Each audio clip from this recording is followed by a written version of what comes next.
series between the Chicago Cubs and the Chicago White Sox. Okay, take it away. On behalf of George Watson, and myself, this is Fred Fowler bidding you all a good afternoon from Comiskey Park, the home of the White Sox in Chicago, to bring you the second game of the City Championship Series between the White Sox and the Cubs being played this afternoon in Comiskey Park. The game will not start for about 5 minutes, but we have time to tell you about the crowd in the stand and also to give you the lineups for the game to be played this afternoon. Looking out from the press box up here, we would say that there are approximately 15,000 to 18,000 fans in the stands, both in the upper decks and in the boxes below, and it's a bright, sunny day. The fielder clubs are all out on the field down there, all ready for the players to go out, and they've already warmed up and have left the field with just the pitchers warming up down in the bullpen right now. So without more ado, we'll give you the lineup for the game to be played this afternoon. For the Cubs to come to bat first, Galan is going to play center field. Ciavarella, third base. Herman, second base. Demery, right field. Hack, third base. Hartnett, catching. Jurgis, shortstop.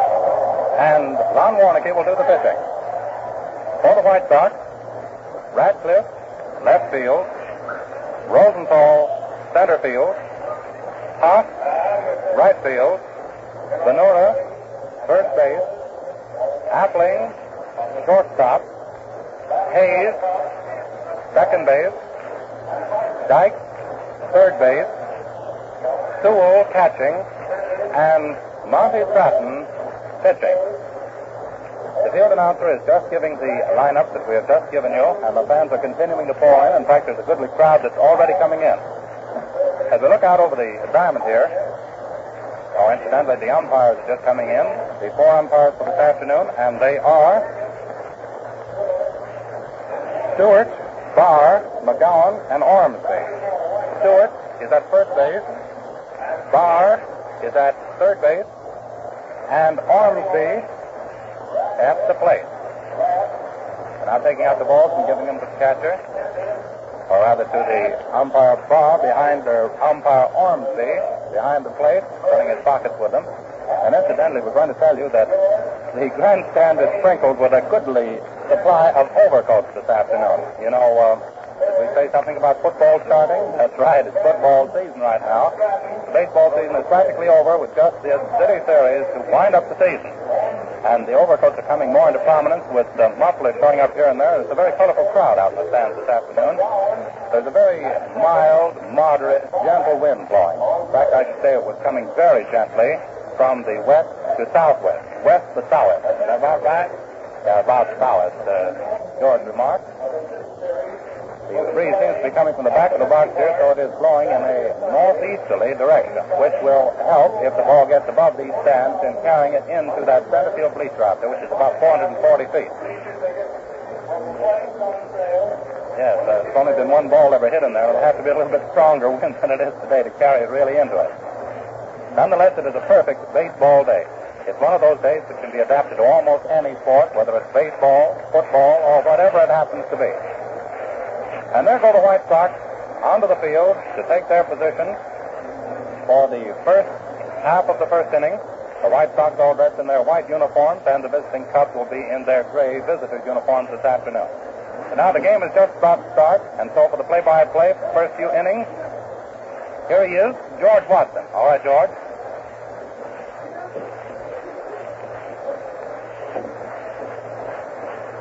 Good afternoon, ladies and gentlemen. We're underway for the second game in the City Series between the Sox and the Cubs. Yesterday, of course, you know, the White Sox came north to Wrigley Field and taught the Cubs a few lessons in baseball by the score of 5-1. Vernon Kennedy allowing only 4 hits in the entire ball game, which was a crackerjack ball game to watch. Radcliffe's home run was something to really get a kick out of. The boys romping home one after another. Our pitcher's warming up now. Monty Stratton pitching for the White Sox with Luke Sewell behind the plate, and the first man at bat is Augie Gallant. Monty Stratton, a tall stringer out there, taking the rosin bag, goes down his cab, getting the sign from Luke Sewell, and the ball game is about to begin. Kick it. On behind him. Getting the signal and take on it. This man Galan. And here it is. The first pitch. And ball one.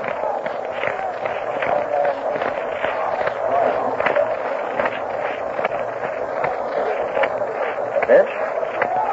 And I foul up into the upper deck just in front of us there and is missed completely by all concerned.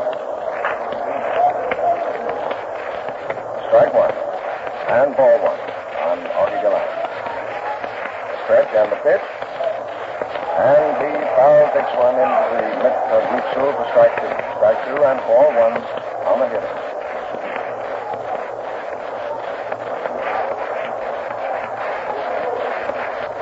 Rosenthal again.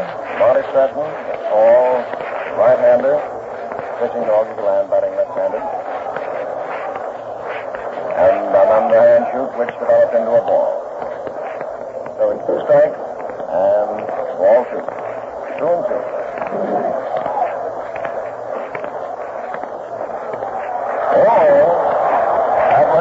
That one cut the inside corner of the plate, and Augie Galan didn't like that. He just kind of stood there and watched it go by. So it's one out. Augie Galan striking out. Watched that third one go by. Marnik just put a screwball twist on that, and it broke sharply over the inside corner of the plate. Which brings Phil Ciavarella to bat. And the pitch. And ball one. Ball one for Phil Ciavarella. Stretch. Cutting the inside corner of the plate for ball two.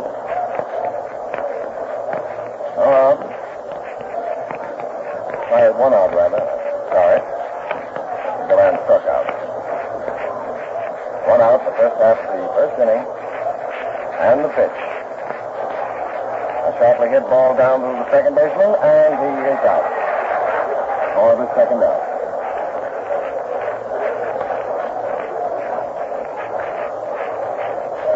Ball was hit down to Jackie Hayes, but plenty of time to field it and get it over to Zeke Mueller.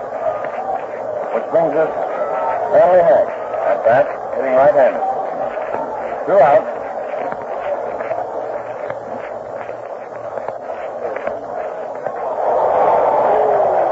And he dusted him off that time. Oh, I'm sorry. Is that the Hack? I'm off the guard. Billy Herman. Billy Herman is the batter. And ball two on Billy Herman. Ball two and strike one.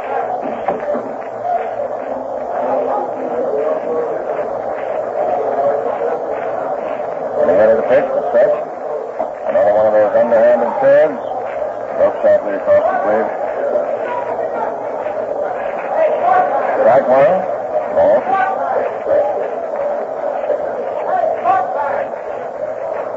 Stratton getting ready to pitch again to Billy Herman.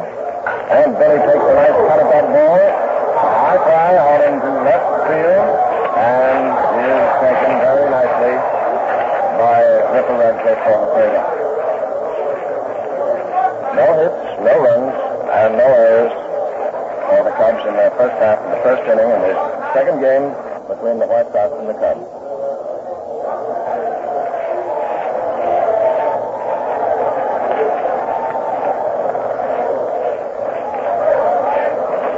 Warneke on the mound. Breezing over a few to Gabby Hartnett. Ball tossing the ball around the infield. Cubs attired in their gray traveling uniforms today. And the White Sox down to bat. The batter will be Ripper Redcliffe, the left fielder for the Sox. Alon burn him down there like he usually does. Long, slow wind up, and then a snap, and away she comes.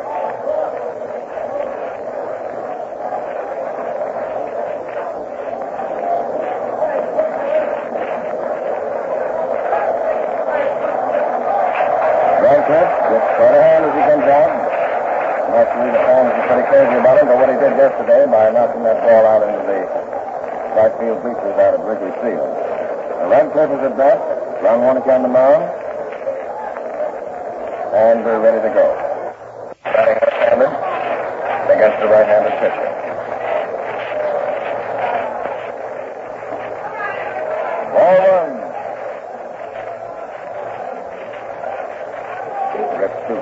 some of that good old dirt to rub on that bat.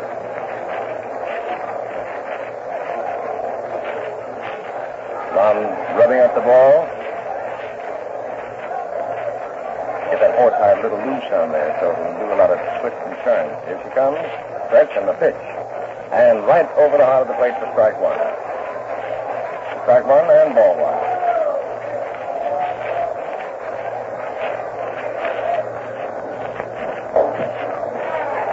Ball two. Cuts way out in the outside corner. Ball two, strike one. Radcliffe's the hitter.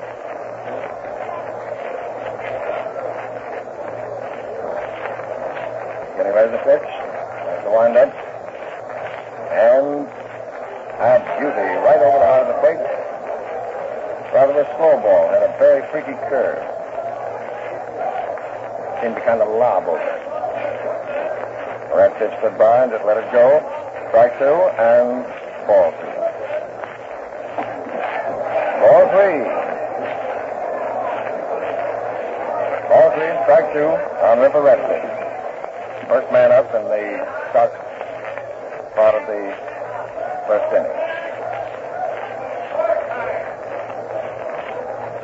This should be the good one. And Ripper Radcliffe gets the walk. Radcliffe on first. Which brings up Harry Rosenthal, the center fielder. Rosenthal at bat, also batting left-handed. Radcliffe on first. And Warneke getting ready to pitch. Gets his sign from Gabby Hardnett. Boys all in position. Watching first base, and here's the pitch. Strike one. Strike one on Larry Rosenthal. That's just staying pretty close to first base. Ron's looking over there, keeping him pretty well to the bag. Now a little leadoff.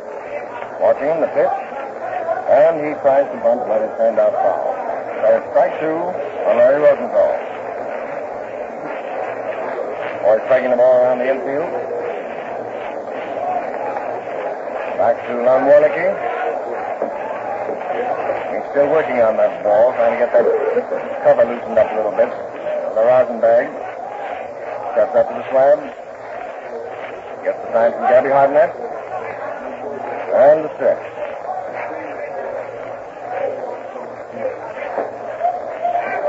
And that was ball one. Ball one and strike two on Rosenthal. Ripper Radcliffe on first base.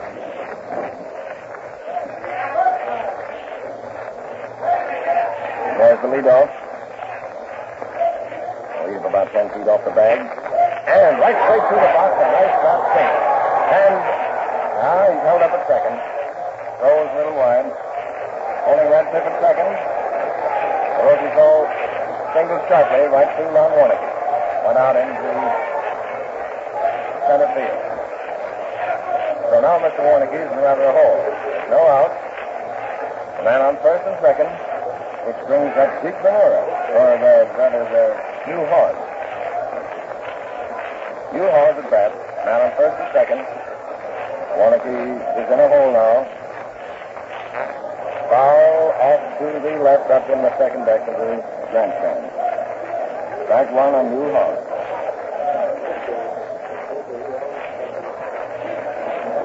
Strike one on New Haas. Man on first and second. And strike one on the batter. Warneke watches first and second pretty close now before he tries to pitch. And there's the pitch. And ball one.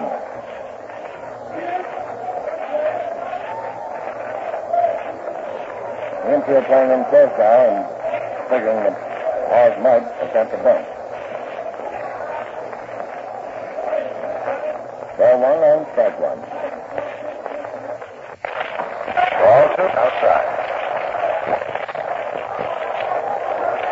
Pushing this distance happens to be the second nice lead off first and second. Warneke getting ready to pitch. And here it is. And he bunts right down to Warneke. Warneke throws to third. Over. Way over the third baseman head. Another run coming in. And New Haas is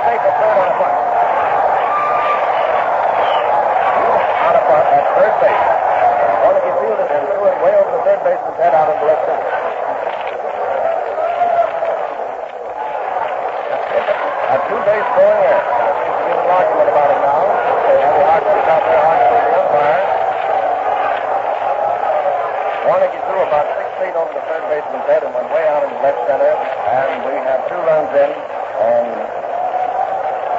Haas on third base. A 2-base throwing error. 1-1. He laid that bunt down perfect. Warneke could have fielded, which he did, and then threw the third to try and catch the man coming in second, but whoop, over his head it went and clean out into the garden. There seems to be some dispute about it now. Gabby Hartnett's out there arguing with the umpires. But it was a beautiful play, and from where we sit up here in the booth, it looks as though it was safe. But that's up to the umpire to decide.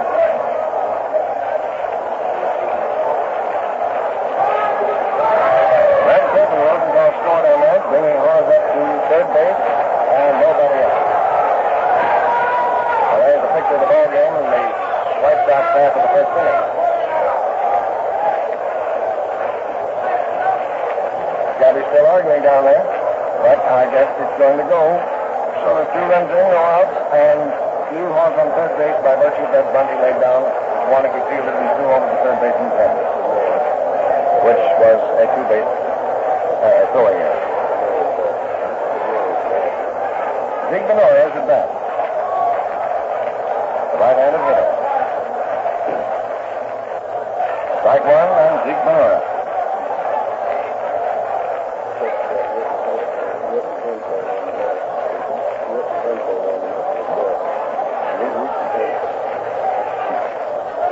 The stretch and the pitch. And ball 1 and strike 1 on Ciavarella. Root and Henshaw are warming up for the Cubs. Warneke finds himself in quite a mess out there now with 2 runs in, nobody out, and the man on third base, and Ciavarella at bat with 1 strike and ball 1. Ball 2. Ball 2, strike 1. Mr. Benora is the batter.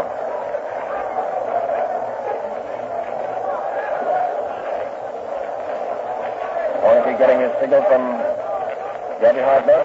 A wind-up. And the pitch. And ball 3. Ball 3 on Ciavarella with strike 1. Nobody out. The man on third. 2 runs in.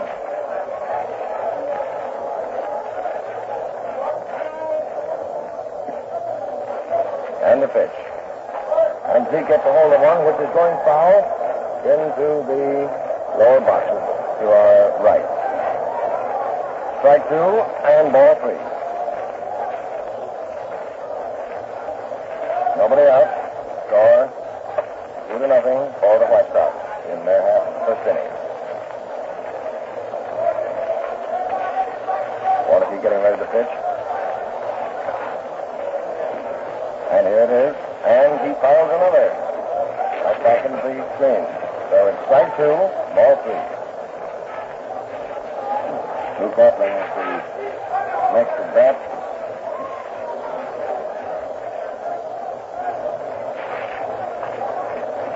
The Cubs on the alert now, watching every movement of Ron Warneke.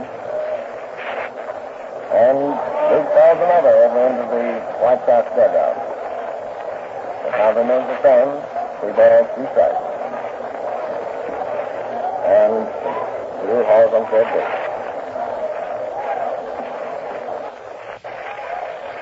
Nice crowd out here today. Perfect baseball weather. A little chilly up here, but nice down on the field. And Ciavarella struck out for the first out in the second half of the first inning.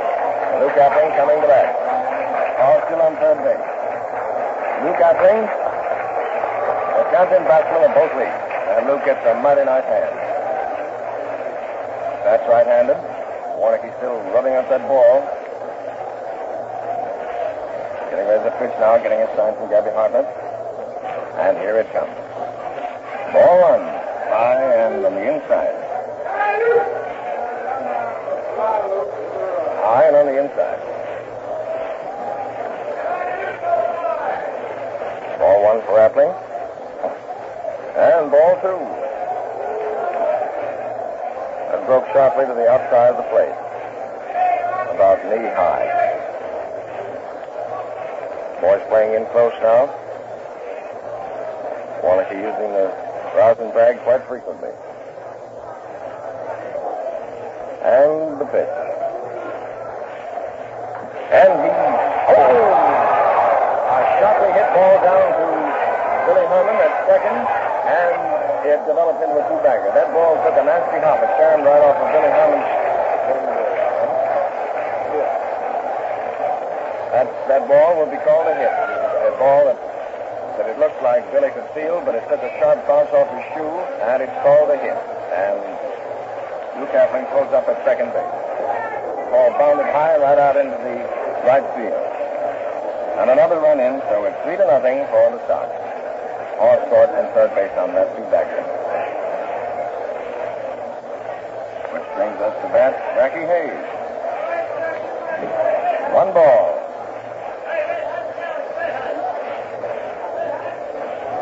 Jackie Hayes, the hitter. And he, now, that's a little grounder down that went foul out into the third base coaching box. Ball 1 and strike 1 on Jackie Hayes. And 1 out. 1 out and 3 runs in for the White Sox. Warneke getting the sign. And the pitch. Luke Appling taking quite a lead off second base. Ball 2 and strike 1.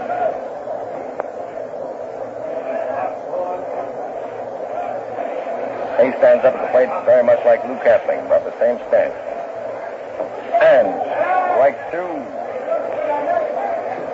Ball had a funny hop. Jackie Hayes took a wild swing at it and missed it a mile. Ball 2, strike 2 on Jackie Hayes. Luke Appling on second base, 1 out. And the score 3-0 for the White Sox.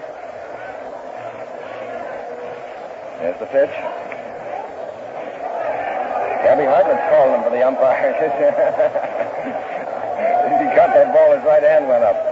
But it so happened it was ball 3. Ball 3 and strike 2 on Jackie Hayes. Appling taking quite a lead off second. And here is the pitch. Gets a hold of one. It's a high fly out into center field. He's got to run for it. Center fielder came in for that, Ogie Galland. Came in for it, but Billy Herman went back and took it just about midway between the second base and the center field bleachers. So it's 2 outs.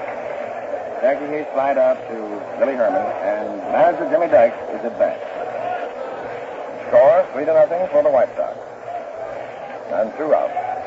Luke Appling still on second base. Jimmy Dykes at bat. Strike 1 on Jimmy. Right over the heart of the plate, about letter high.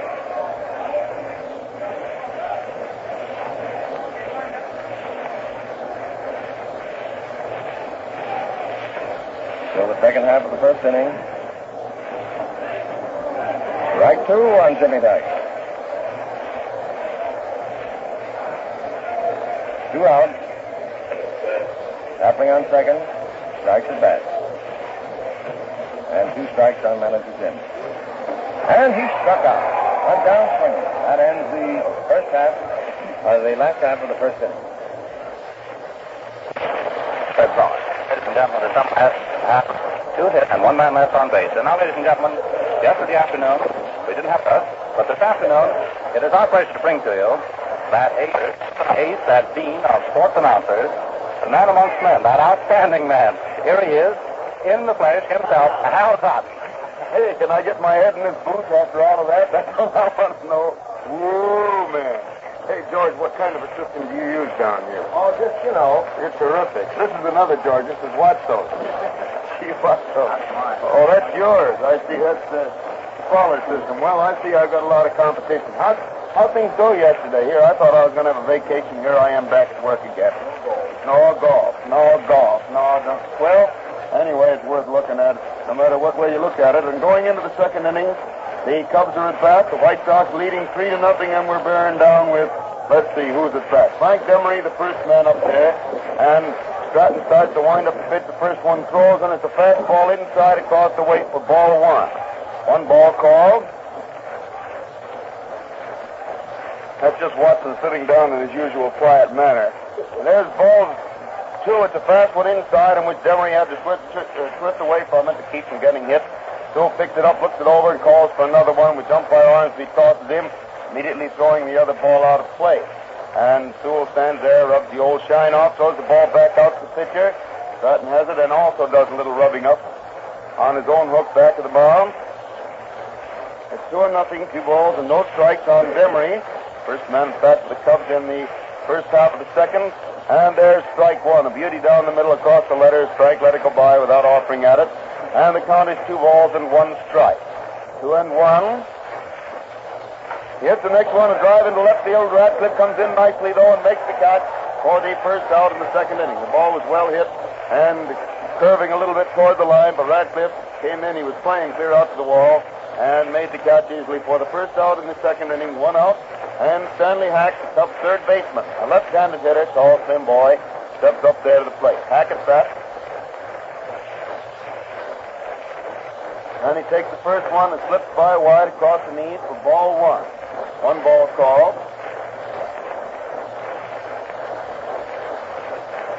Throws again, and there's a ball inside and low. So the count is 2-0. 2 balls and no strike. Stratton goes back, uses the rosin bag, steps on the slab once more. Winds up and pitches a high ball outside for ball 3. And it's 3-0 on Hack. 3 balls and no strike.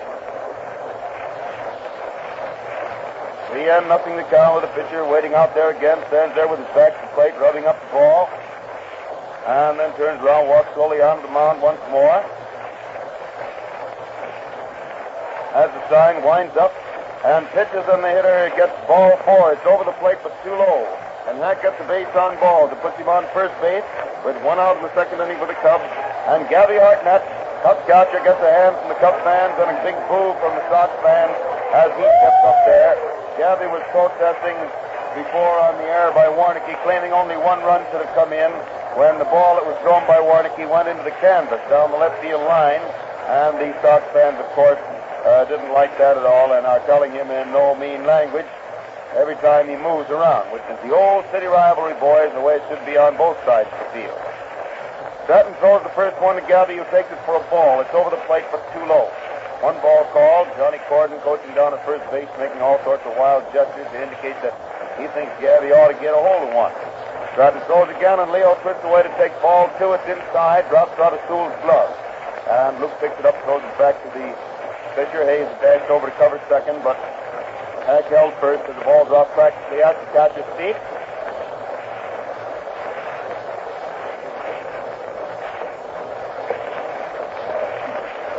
Nothing is the count. 2 balls and no strike. And the hitter hits the next one, a bounder, which Stratton knocks down. He races over towards shortstop to get it, but it's too late, and Gabby beats it out for a base hit, putting Cub runners on first and second with 1 out in the second inning. And Johnny Gill is at bat.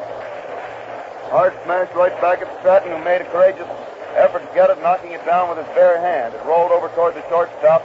Naturally, with the ball hit straight through the box, Appling was carrying for second and didn't have time to stop and shift into the infield to get the ball.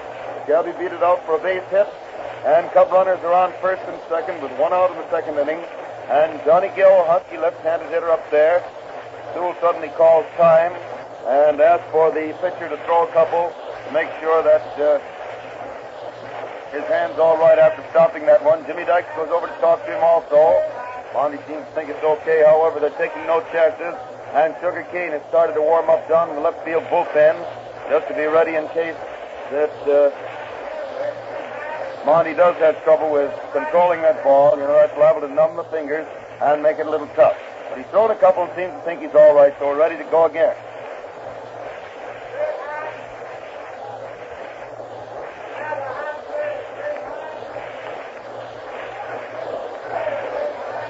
Monty's all set now. Pitch throws. And Johnny fouls the ball down past first base. Carom's against the stand, bounds out toward the left field line. Wally Stevenson warming up strength in the right field bullpen for the Cubs. Runs in to get the ball.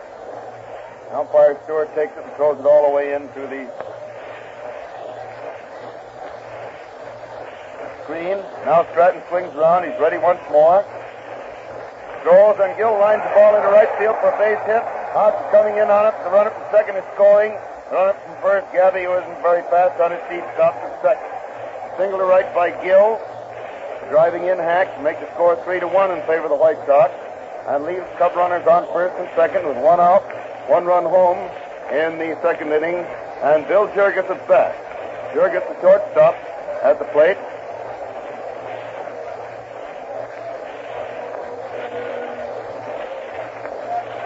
He's a right-handed hitter, stands there waiting as Stratton gets his sign. And the hitter hits the ball, a slow bounder back to Hayes, who scoops it up, flips it to Appling. He throws to first, and it's a double play, a good fast double play. Hayes to Appling to Ventura for the second and third outs in the first half of the second inning, ending the inning with 1 run, 2 hits, and 1 man left on base for the Cubs. And the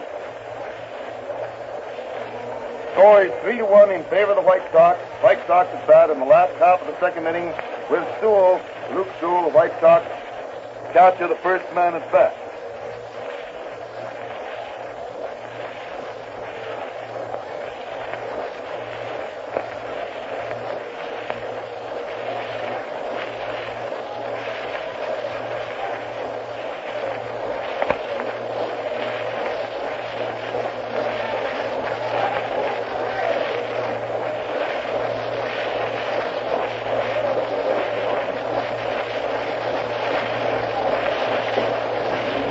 First man at bat in the third inning for the Cubs, or rather second inning for the Sox. Wait a minute, I'm going to keep them at bat. That wouldn't be so hot.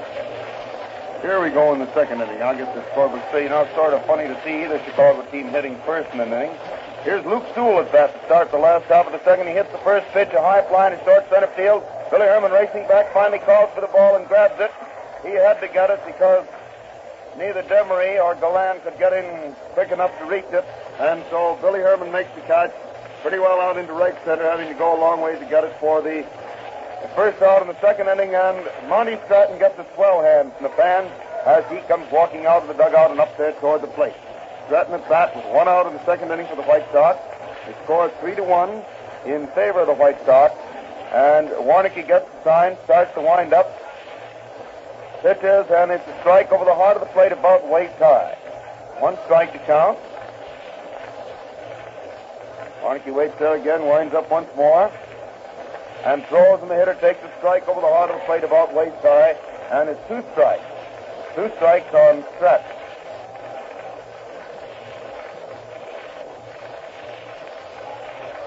Again, the pitcher throws, and it's ball 1. It's over the plate for 2 low.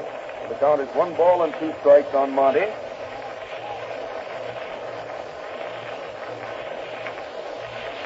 1 and 2 with the pitcher ready again. He starts to wind up once more, throws, and the hitter swings it a bounder down to Jurgis, who comes over fast, scoops it up nicely, throws the first, and Stratton is out for the second out in the second inning. From the second inning for the White, and Ripprat, lead-off man and left fielder, steps up there to the plate, Radcliffe at bat.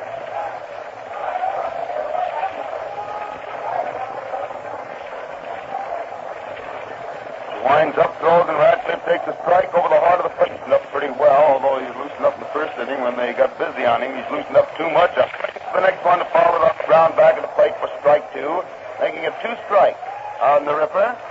2 strikes on Radcliffe. 2 out in the second inning for the Sox. They're leading the Cubs 3-1. Out in the second inning for the Cubs. Warneke winds up again now, throws, and it's a ball. It's over the plate for 2 low, and the count is 1 ball and 2 strikes on Radcliffe. 1 and 2 the count. 1 and 2. Pitcher ready once more. He's winding up. Throwing, hit a ball out to right center to make the catch for the third out. 3 out. The ball was mighty well hit, and Demery had to race back toward right center out in front of the scoreboard. He got that ball, although still within about 20 or 25 feet of the scoreboard. So it's no runs, no hits in the second inning, and at the end of the second inning, the White Sox are leading the Cubs by a score of 3-1. Well, Fred, you've got something to say here? I have, Hal. This baseball presentation featuring Hal Totten is coming to you as a presentation of the Voice of Labor. WCFL, Chicago. All right, Hal, it's yours. Well, all right, I got it. fact, I had it all the time. I was right over your shoulder. They got you out here in the cold now, Fred. You don't sit down there taking it like you did. Just taking it easy in that air-cooled studio in that hot weather. Remember that, George? Oh, boy. What are you moaning about? You used to sit here. Look at what he's got on today. One coat, one sweater, another coat. And I can remember when he used to sit here and once in a while even peel off that sock shirt. Here we go. Warneke gets out in the third inning. He got a nice hand as he came up there. Pitcher winds up, throws, and Lon swings, hit a ball down to Dykes back at third base. Jim gets it, arches the ball across the diamond, and Warneke is out for the first out in the third inning. One out in the third inning for the Cubs. And Augie Gallan, the Cubs center fielder, steps up there. The leadoff man is bat.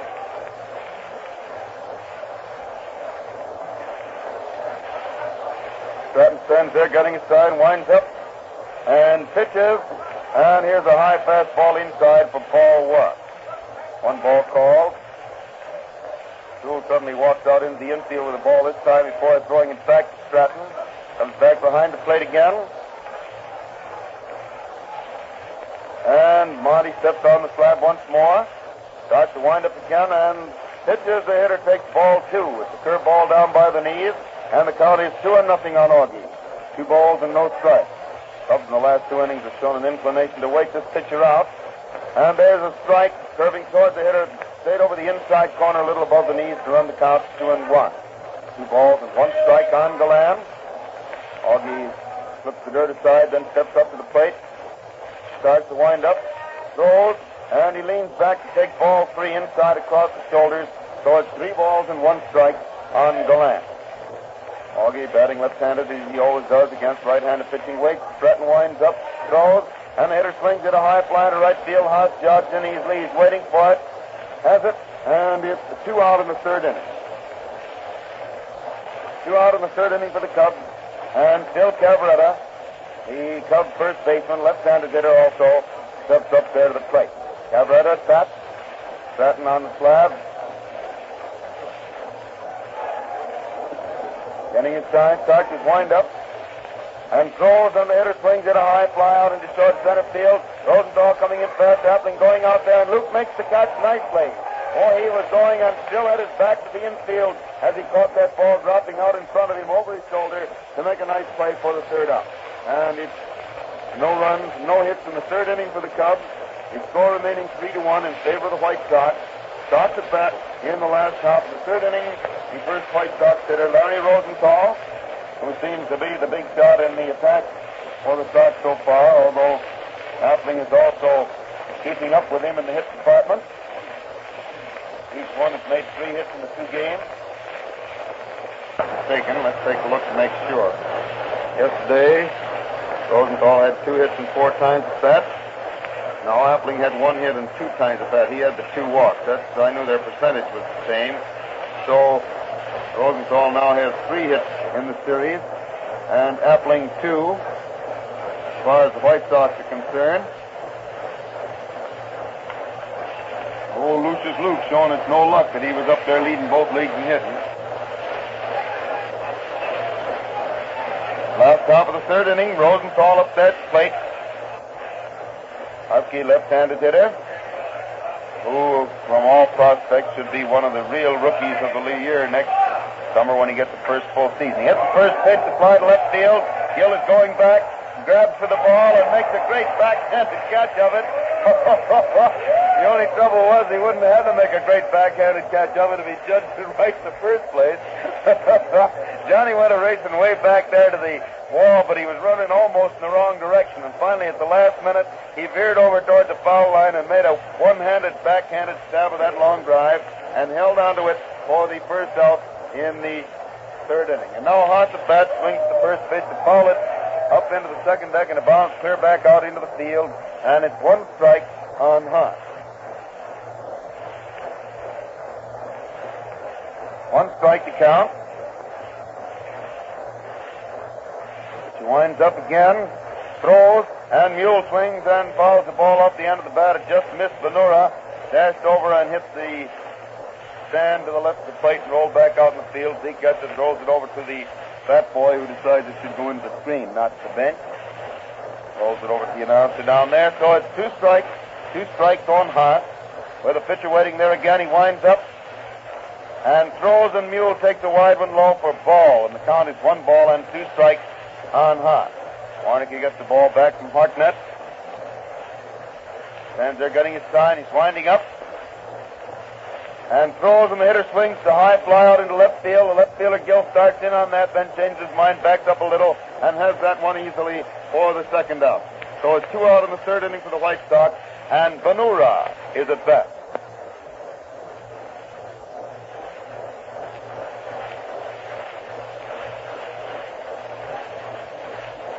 Zeke Banura up there with 2 out in the 3rd inning for the White Sox. Warneke throws the first one. It's a strike over the inside corner, waist high. 1 strike on Zeke. 1 strike is the count. Pitch waiting out there again. Stands there getting his sign. He winds up once more and throws, and the hitter swings and misses a fastball for strike 2. That makes it 2 strikes on Banura. 2 outs for the Sox in the 3rd inning. White Sox leading the Cubs 3-1.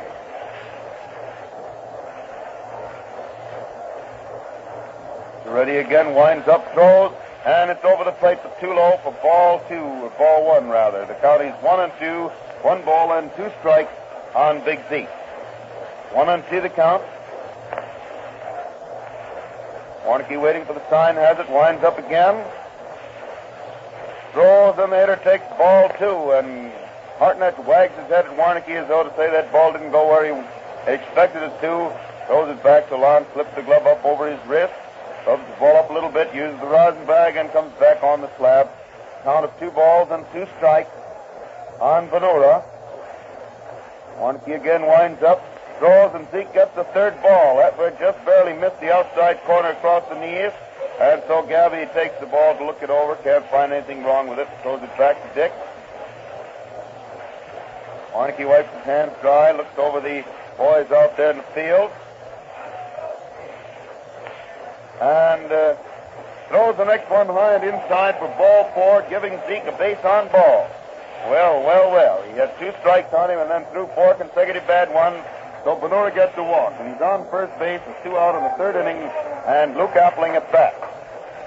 And Lucius Luke up there, still going like a streak.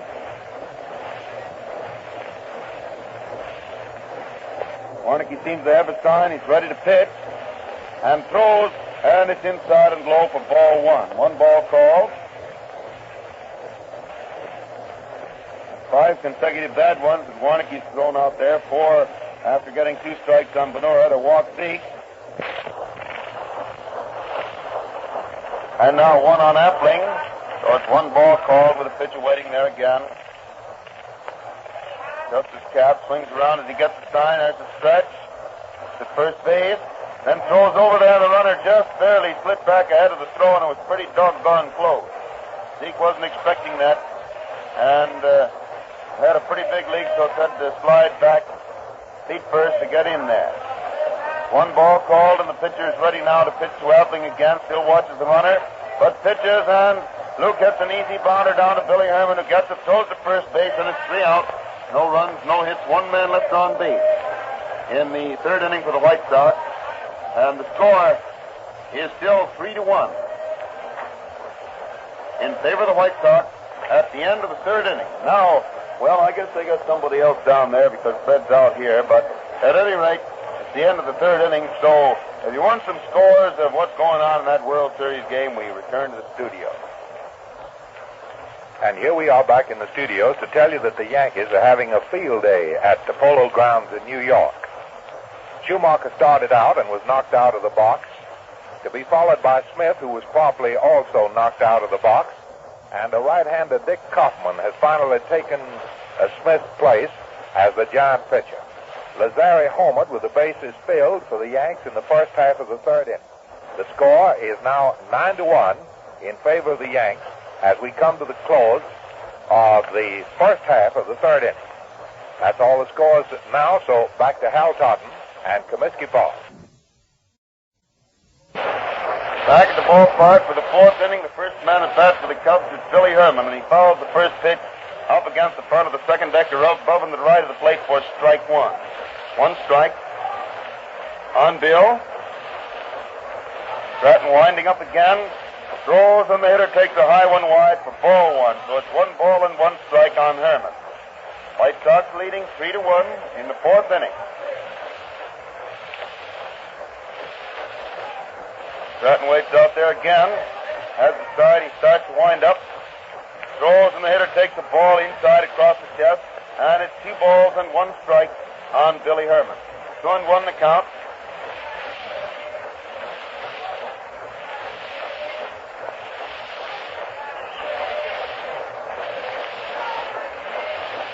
Two and 1 is the count, and the hitter swings again to miss a high fastball inside for strike 2. And it's 2 balls and 2 strikes on Billy Herman.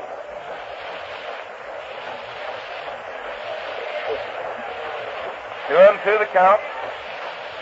Stratton throws again, and Bill swings to hit the ball. Dykes takes it to his left, throws hard to first, and Herman is out easily for the second out in the 4th inning. Oh, wait a minute, first out in the 4th inning. I'm getting ahead of myself because I just started to look back. Herman has been completely stopped by the Sox pitchers in the 2 games so far. He got a walk in the 6th inning yesterday, but hasn't been on base yet today in 2 tries. And Demery is at bat. Frank watches the first one come over the heart of the plate, waist high for a strike. 1 strike on Demery. And the next one's wide and low for ball 1. So the count is 1 ball and 1 strike.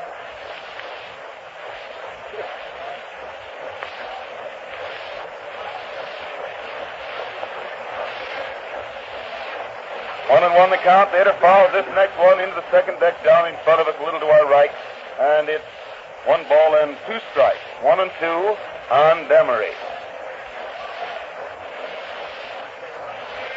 Stratton throws once more. Frank gets another ball high and wide, making it 2 balls and 2 strikes. 2-2 the count.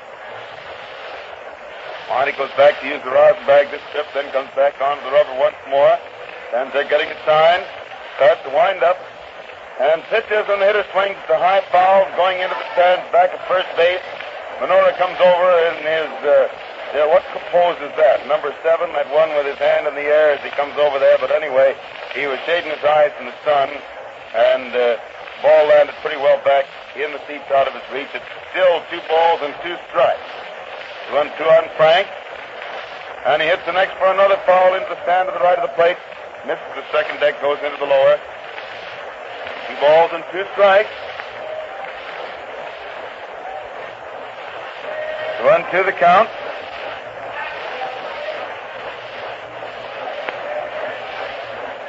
And he hits the next, a high bounder. Mr. Dykes grabs for it, but it takes a high bounce. A nasty one hits his glove.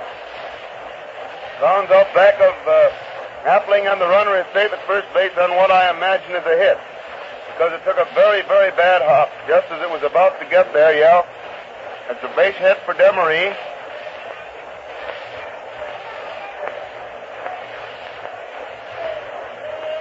Puts Frank on first base with 1 out in the 4th inning. And Stanley Hack at bat. Stratton gets ready to pitch the first one, throws, and Stan hits the ball hard out into left center.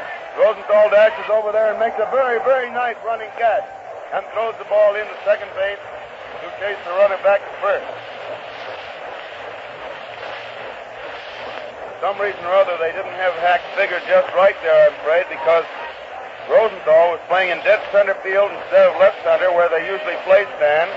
As a result, he had to do a lot of running to get to that ball and make a sensational catch, but Hack hit the ball right in his usual groove. And now Hartnett takes the first pitch high and inside for ball 1. 1 ball called. Emery on first base, 2 out in the 4th inning. 1 ball called on Hartnett. Who looks the ball over, throws it back out to Stratton.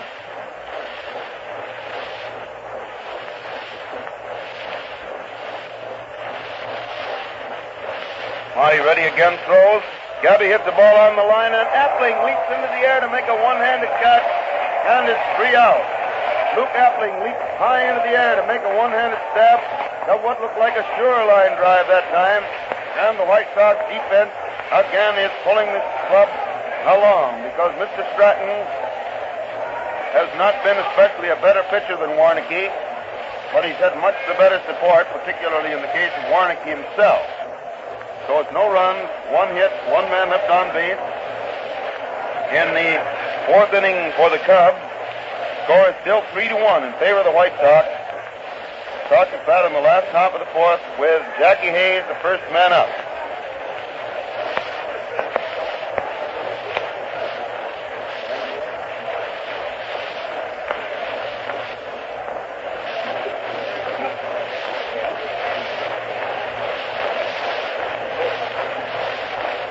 Warneke's been out there warming up with Ken O'Day. Hartnett standing right back of Ken. And here is Jackie Hayes walking up there at the plate to be the first man at bat in the 4th inning. Hayes up there.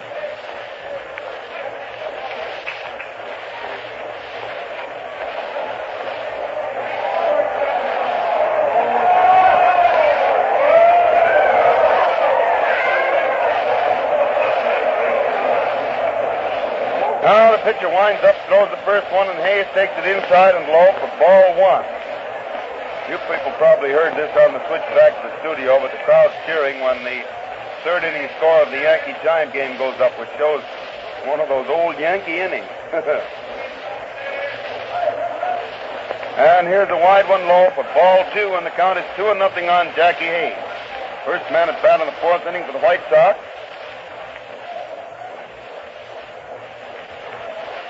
Again winding up, throws, and it's a high one inside for ball 2. Rather over the inside corner across the chest for strike 1. Stop and look at the plate, not out that scoreboard. That isn't going to help any. 2-1, and there's strike 2. The hitter fouls the ball back to the screen, and the count is 2 balls and 2 strikes. 2-2 the count.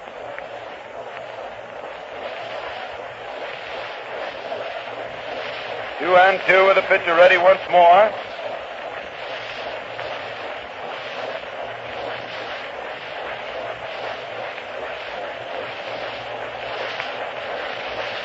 Again starts to wind up, throws, and Jackie fouls this ball into the stand to the right of the plate, and it's 2-2, 2 balls and 2 strikes still on Jackie Hayes.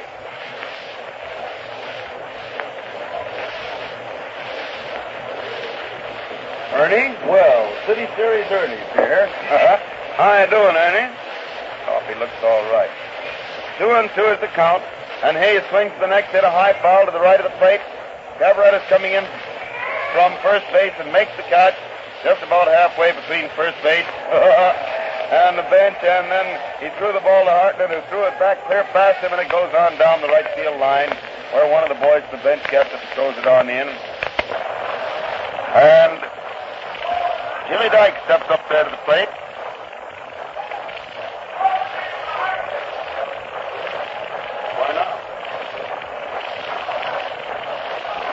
Dyke's up there at the plate with 1 out of the 4th inning.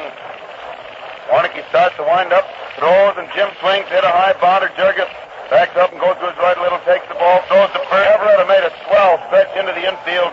He got that ball just off the ground and way into the infield, but Dykes is out for the second out. That makes it 2 out of the 4th inning for the Sox, and Luke Sewell is at bat. Sewell up there at the plate. But 2 out of the 4th inning for the White Sox. So the first one, Luke takes a good strike over the heart of the plate about waist high. 1 strike on Sewell. Warneke again starts to wind up. Throws, and the hitter takes strike 2. Luke doesn't like that and slaps the bat on the ground a second and turns his back on the umpire. Ball was just barely knee-high. It seemed to be over the heart of the plate. Luke must have thought it was a little bit low. So it's 2 strikes on Sewell with the pitcher winding up again. He throws, and the hitter takes a ball. It's over the plate, but this time it was too low, and the count is 1 ball and 2 strikes on Luke. White Sox leading 3-1 last half of the 4th inning. Warneke again winding up, throws, and it's ball 2, wide and low, so it's 2 balls and 2 strikes. 2-2 on Luke.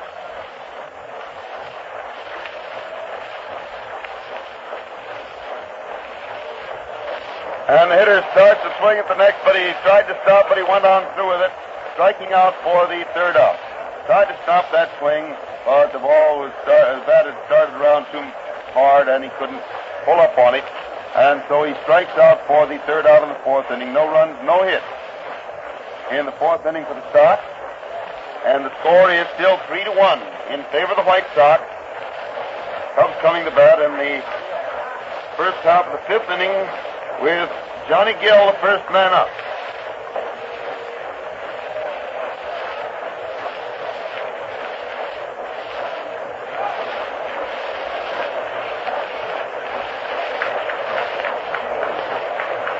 Should I shoot this red hot before I eat it, George? You think it'd be safer? I don't know. It doesn't seem to be particularly live. It's going to taste pretty good, I'll guarantee that. I wonder how I sound when I talk a mouthful.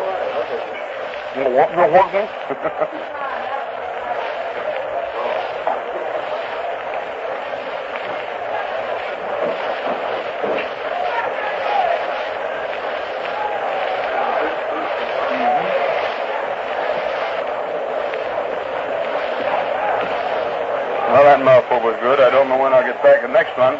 I'm working here. Yeah. Gill hits the first pitch, an easy bounder down to Hayes, who gets it and throws to first base. And Johnny is out for the first out in the fifth inning, bringing Bill Jurgis to bat.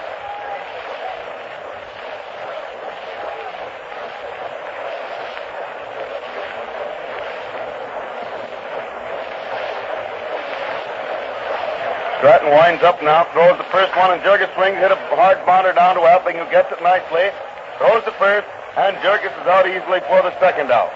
That makes it 2 out in the fifth inning for the Cubs. And the next man up there, Warneke, the Cub pitcher, is walking slowly up from the bench. Gets a nice hand from the stand. It begins to look very much as though that very costly throw of his may mean the ball game if something doesn't happen, because since then he has gone along in great style, only one scratch hit being made off him. And the first pitch to Warneke is a wide one for a ball. Stratton waits there for the next sign, has it, he's winding up, throws, and Dick gets ball 2, it's inside across the waist, and the count is 2-0. 2 balls and no strikes on Warneke. Stratton winding up, throws once more, and he gets that one over the outside corner letter high for a strike, and it's 2 balls and 1 strike on Warneke. 2 out for the Cubs in the fifth, White Sox leading 3-1. There's ball 3, a wide one low, and it's 3 balls and 1 strike on Warneke. 3-1 the count. Getting the wind-up pitch, and the hitter hits the ball, a slow bounder down to Dykes, who gets it, throws to first base, and Warneke is out for the out. So Hayes, Appling, and Dykes all had a hand in retiring the side that time on throws to Benura. No runs, no hits in the first half of the fifth inning, and the White Sox still lead the Cubs by a score of 3-1. Sox is bat in the last half of the fifth, with Monty Stratton, the pitcher, the first man up. There goes another mouthful.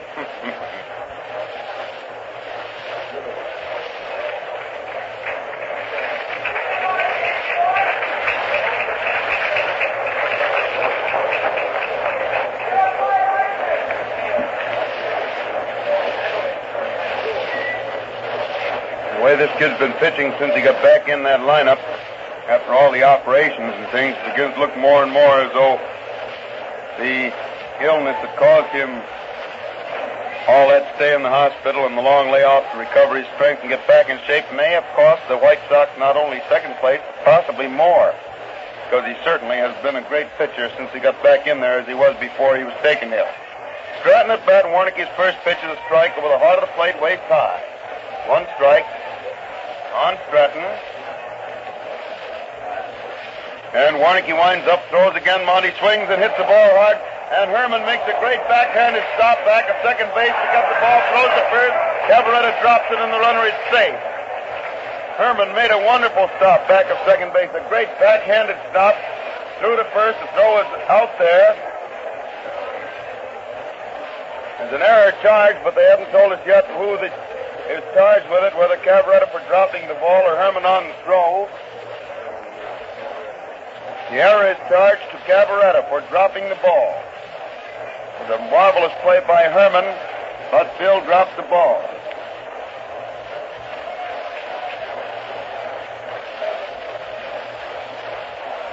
So Stratton's on first base, nobody out of the fifth. Radcliffe hits the bounder down to Jurgis, who gets it, flips it to Billy Herman. He was ready to throw to first, but the ball had been hit so slowly that Radcliffe was practically at first base, and Bill held the ball, letting Radcliffe reach first without a throw. He didn't have a chance of getting his man.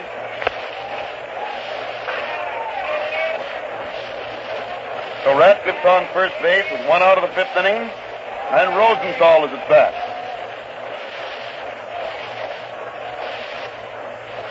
Warneke watches first base, throws, and the hitter takes the curveball wide and low for ball one.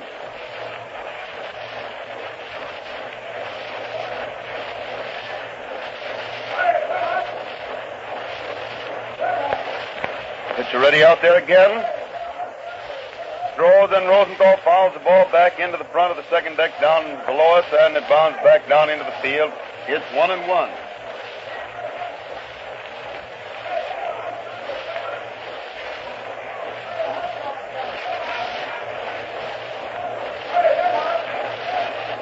One and one is the count now on Rosenthal, left-handed hitter. Warneke waits there again for the sign.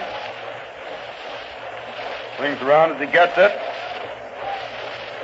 And pitches, and the hitter swings it a long foul away down the left field line, back underneath the second deck, and it's 1 ball and 2 strikes.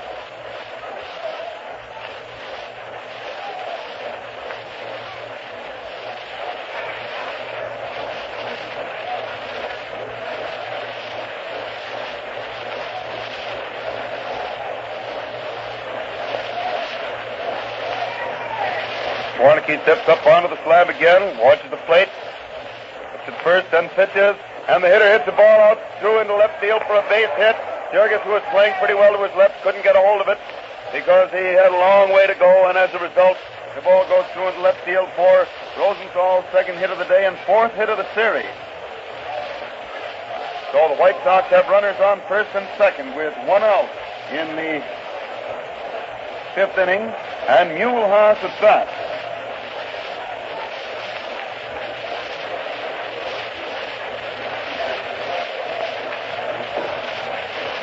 Warneke ready now. Back at second base and throws, and Haas takes a wide one and was curving toward the plate, but didn't curve soon enough. And it's ball 1.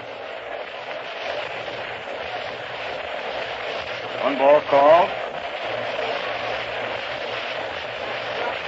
Warneke throws again for ball 2. It's wide and low, and the count is 2-0 on Haas. 2 balls and no strikes. White Sox runners on first and second, 1 out in the White Sox are leading the Cubs by a score of 3-1.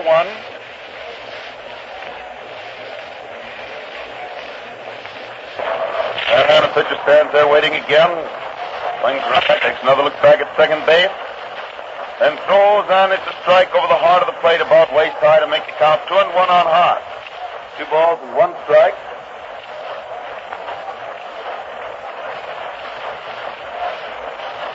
2 balls and 1 strike. The pitcher waiting again. Warneke has the sign, steps on the slab.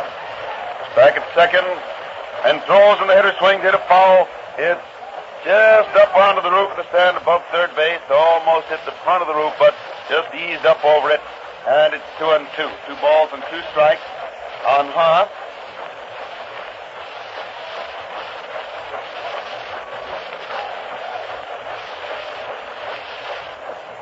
Like old times smelling that pipe, George. I find I can still stand it. I don't know.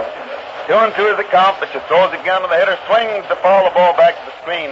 It's still 2 balls and 2 strikes on Haas. Remember, White Sox runners on first and second, 1 out of the 5th inning. White Sox leading by a score of 3-1.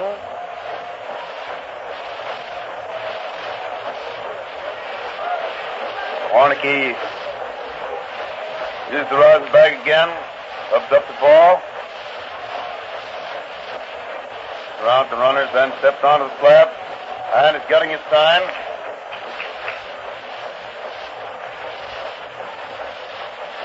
And pitches, and the hitter hits the ball hard toward left field. Jurgis comes up with it nicely, throws to second. Herman's throw to first, completes a double play, although Ciavarella had to make a sensational reaching catch away out to the right. A very fast and long double play. One of those plays that had to be made lightning fast or had been too late. And Ciavarella redeemed himself that time after having let the first man get the base by dropping a throw. He made a very fine play to reach way out to the right and get Herman's hasty throw to first to complete that one. So it's no run, one hit, one error, and one man left on base in the last half of the fifth inning, and the score is still 3-1 in favor of the White Sox at the end of the fifth inning. Now I think, Fred, you got a little message to say again, huh? Yes, I have, Hal Totten. You know, you've been saying that things were coming across the letters all afternoon, so supposing we say a few letters like this is the voice of labor. WCFL, Chicago. Oh, I guess I see what you got to do. Be a studio announcer. You got to be able to come up with things like that. Quickies, huh? Oh. I get it. Should have taken longer, though, Fred. I'm still chewing. Here we go in the sixth inning. Galan at bat started off with the Cubs. And the first pitch is too low. It's ball one. One ball on Galan.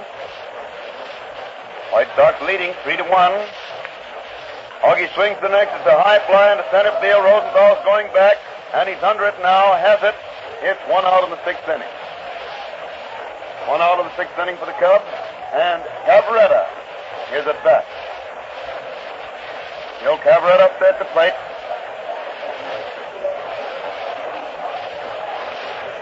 Yeah, Mr. Rosenthal was throwing divots as he raced back for that one. Stopped up. Stratton throws the first one, and Phil swings at a high one. Tried to get around on it, but he topped it and hit it down toward the first base coach's box, where Johnny Cordon gets it, throws it back to the pitcher.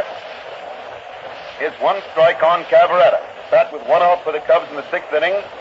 Stratton throws again, and Phil takes the curveball inside and low. The ball bounced into the air out of the catcher's glove, landed out in front of the plate.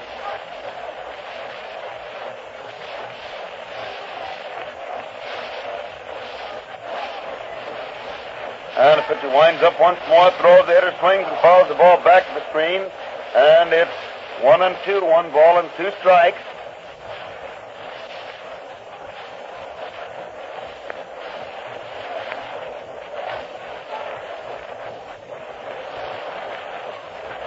One and two now with the pitcher ready again. He winds up, throws, and Phil lines the ball into center field for a base hit.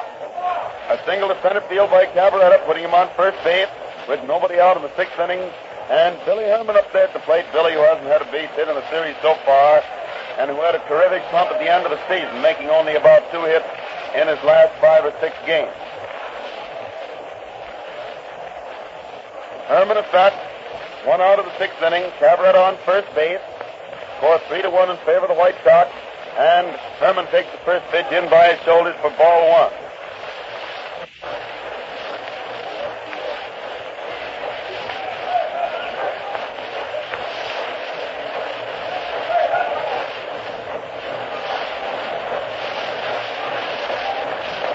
One ball called. It's ready again. Throws for a strike. A beauty over the heart of the plate, just about let her high, and the hitter let it go by. So it's 1-1.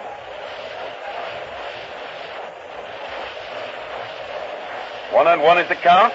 And there is a ball wide and low, making it 2 balls and 1 strike on Billy Herman. 2-1.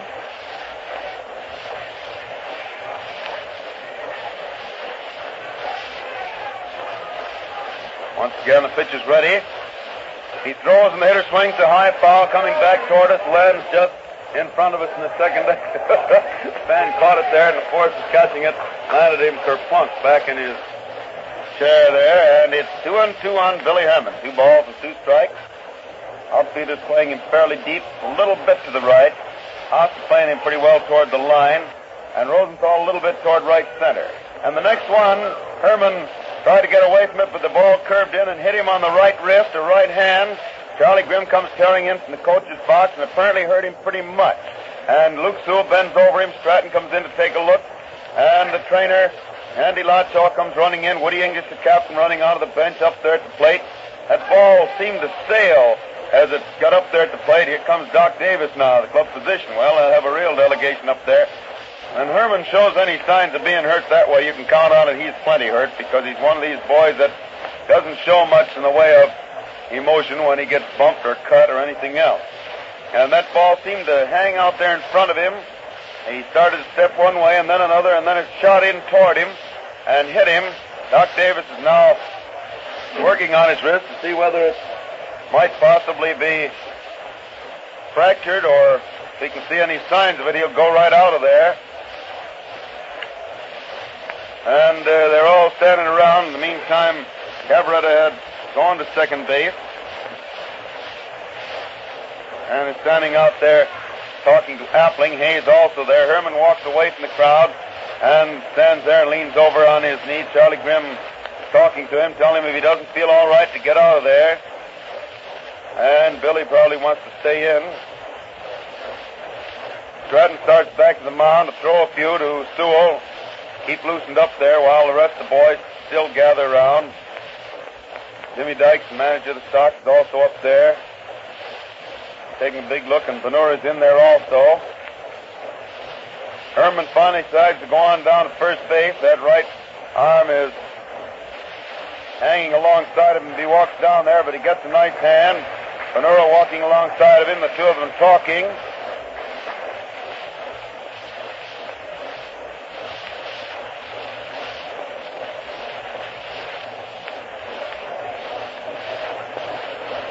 Well, he finally reaches first base. And the next man up there is Frank Demery. Now the White Sox start a couple of pitchers warming up in the bullpen. Kane and the inevitable Mr. Brown warming up out there. And here is Demery at bat. Cub runners on first and second, one out in the sixth inning. And Demery hits the first one, a line drive to Hayes, who gets it, throws back to Benura for a double play. A line smash right into Hayes' hands. He didn't have to move out of his tracks to get it. And a quick throw to first base. Doubles Herman and ends the threat just like that. Bang, without any delay at all. It's no runs, one hit, one man left on base in the first half of the sixth inning. And the score is still 3-1 in favor of the White Sox. White Sox at bat in the last half of the sixth with Benura the first man up there. Benura the first man at bat. That ball was really tagged. That's the kind of a ball that all the New York writers cry about every time DiMaggio hits one that gets caught. Always a foot to the right or a foot to the left, and it would have been a two-base hit. The trouble is, a foot to the right or a foot to the left doesn't mean a thing if you hit it right at somebody. Woody English is going in to play second base now, and Billy Herman tried to throw a ball, couldn't control it, and is walking off. English is playing second base. That injury was just too much for Billy. And Herman gets a hand as he walks off the field.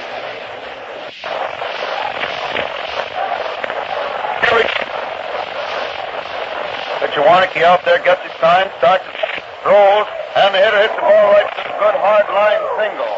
That ball all but back right out. Warneke is good with by him. And first base with nobody on the White Sox for the White Sox. The White Sox league leading hitter, major league leading hitter. Shortstop, right-handed hitter is at bat. Benura on first base, Appling up there at the plate with nobody out in the sixth inning. Warneke ready, pitches, and Appling drives the ball into right field for another base hit. Right fielder Demery grabs the ball, fumbles it, but picks it up again, and Benura turns and goes back to second base. And it's Appling's second hit of the game and third hit of the series. So the White Sox have runners on first and second, nobody up. And Jackie Hayes is up there at the plate. Boy who has done great work the latter part of the season and proved at least he's justified things I said about him for 3-4 years when he really had his chance and got in there and could bear down what a second baseman and tough hitter he is. Although not only tough this year, he hit .312 for the season, which is a lot of hits. Cubs again start Henshaw warming up and Root. Henshaw and Root warming up in the right field bullpen. And the Sox are keeping a pitcher warmed up down their side of the field. Kane. And now Hayes bunts the first one. Hack gets it, throws the first. English getting over there to take the throw on the sacrifice. And it moves the runners to second and third. With only one out in the sixth inning. And Jimmy Dykes, always dangerous in a pinch, is up there at the plate. Now we have one of those tough pitchers in the pinch against a tough hitter in the pinch. And we'll see what happens. The infield playing in part way to the infield grass, not all the way. And they're going to walk Dykes and take a chance on Sewell. Going to walk Dykes on purpose. It isn't so much to take a chance on Sewell as it is to get the bases full where forced plays are possible. As it is now, there's no chance of a forced play, and so they want to get those bases full for that reason and gamble on that proposition. There's the fourth ball, and Dyke gets the base on. He took the fourth one wide. Gabby started to throw the ball to third as Dyke walked across in front of him. He didn't intend to, and so Dyke turned around and acted as though he was going to be real mad at Gabby, and as he swung the bat back at him to throw it to the Batboy, he swung it right across in front of Leo, and that caused a laugh from everybody. Now the bases are full with 1 out in the 6th inning, and Luke Sewell, another dangerous boy with the bases occupied out there, takes the first pitch inside and low for a ball. The infielders have moved back. That is the second baseman and shortstop moved back. First and third baseman still in fairly close. He winds up once more, throws, and the hitter hits a beauty into center field for a base hit, and Deland races over to get it. 1 run in, 2nd run scoring. Dyke pulling up at third base. And a sharp single to center field by Sewell. Scores Panura. Scores Appling.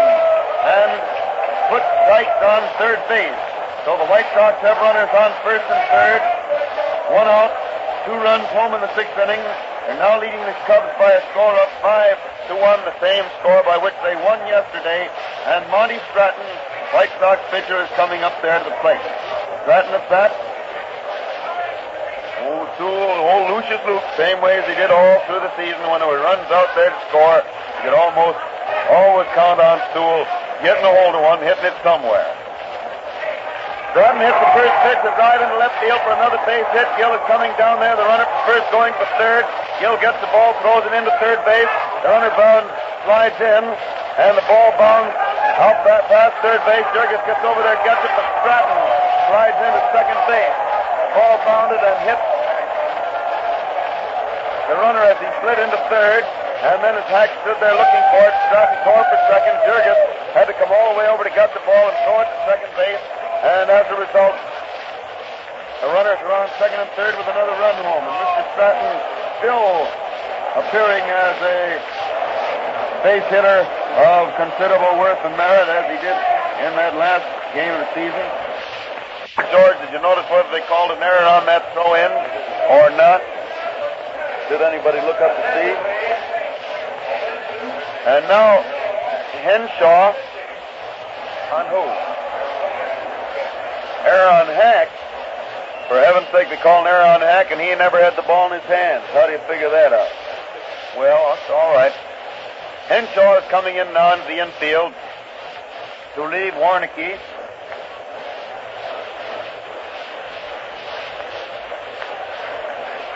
And Lon turns and starts over to the dugout.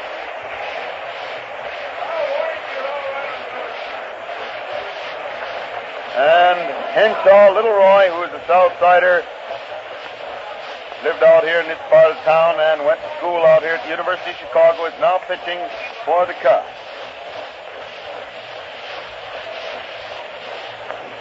White Sox have 3 runs home, 1 out, still have runners on second and third. And Ratcliffe is the next hitter. Henshaw finishing the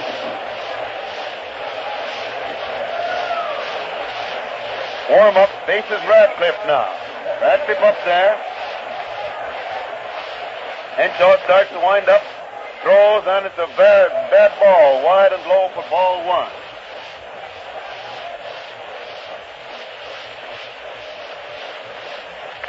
Waits out there again.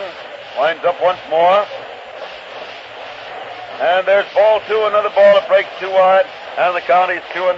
2 balls and no strikes.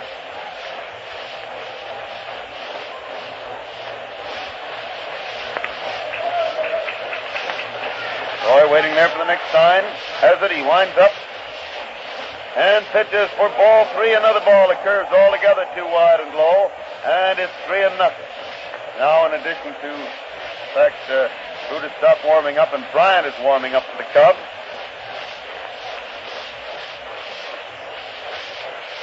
Henshaw gets his sign, winds up again. Throws, and the hitter takes strike 1. It's over the heart of the plate, just a little below the waist, to run the count to 3-1. 3 balls and 1 strike.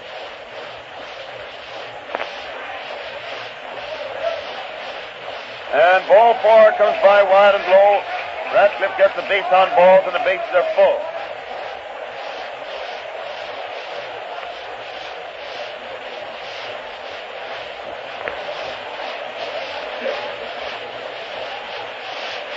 Rosenthal up there now. Rosenthal at bat. Already the leading hitter of the series, and robbed one hit a little while ago on a good fielding play. Made 2 hits so far today, 2 yesterday. Larry Rosenthal at bat, and the first pitch curves pretty wide and low for ball 1. Coming up there at the plate and then curved very sharply and way outside. So it's 1 ball called.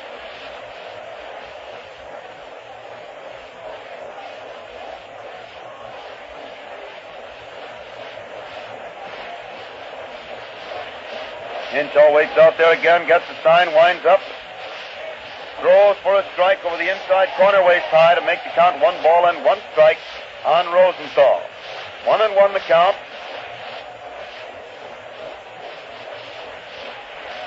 Henshaw winds up again, pitches the hitter, fouls the ball above and to the left of the plate into the second deck, and it's 1-2. 1 ball and 2 strikes on Rosenthal. 1-2 the count.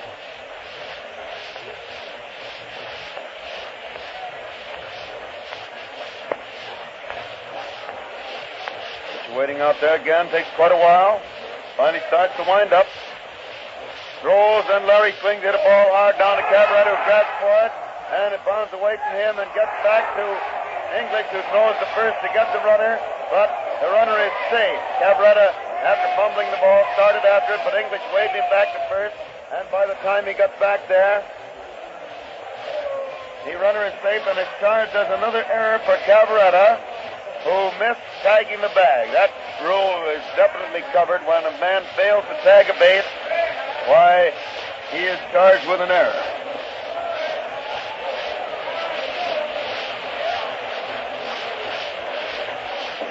And now here is Mule Haas at bat. Haas up there at the plate. Pitch for a ball wide, base is still full. Winds up again, throws, and it's a wide one low for ball 2, and Hartnett turns around, speaks a little piece about that one.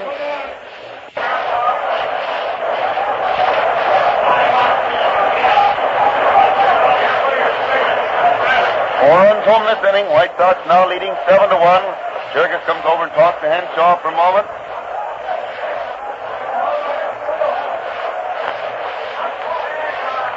Roy throws again, and it's a strike over the heart of the plate about knee-high, and Mule naturally playing the string out of ways, let it go by.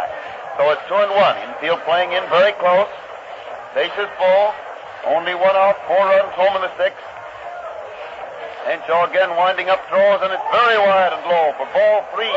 Way outside, and it's 3 balls and 1 strike. 3-1 on Haas.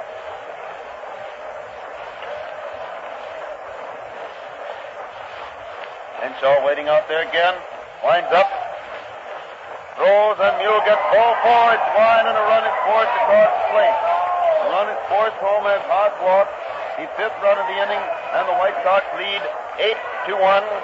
And English walks in to talk to Hartnett a moment and looks over toward the bench as though they may expect Bryant to come in there. Base is still full. 5 runs home in the 6th inning. English is talking to umpire Ormsby, who turns to tell the field announcer what to announce, and the pitcher starts in from the right field bullpen.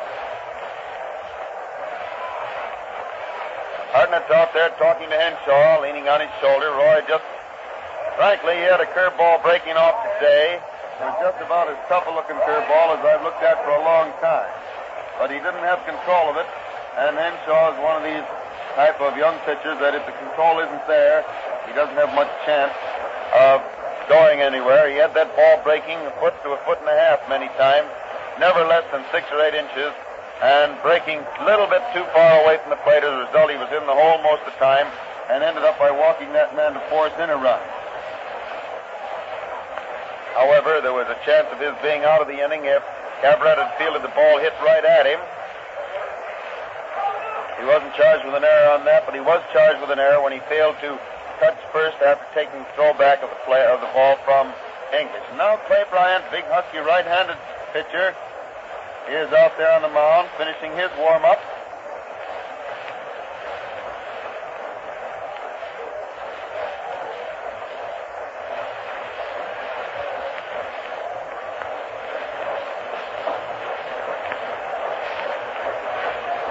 Bryant finishes the warm-up and is ready now as Zeke Benora steps up at the plate.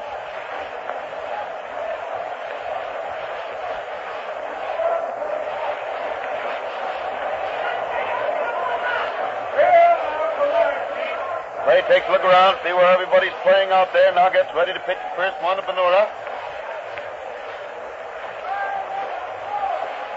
Winds up and throws, and Zeke takes the curveball wide for ball one. One ball called.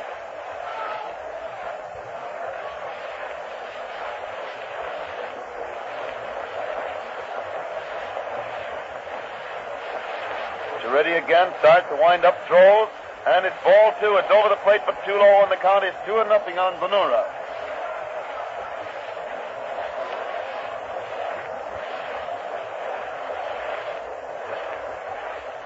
Two and nothing is the count, but the pitcher ready again. And they're watching the plate, gets his sign, he's winding up. And throws, and Zeke jumps back to take the third ball, a bad one, and he may walk the fourth in another run. Look out.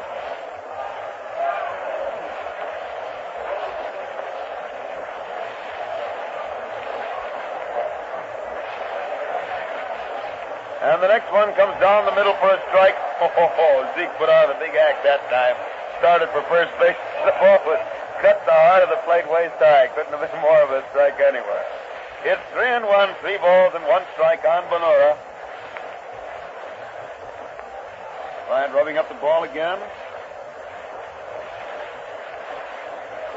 And ball 4 comes inside, and Zeke also gets a base on ball. And another run is forced across the plate. 6th run of the inning.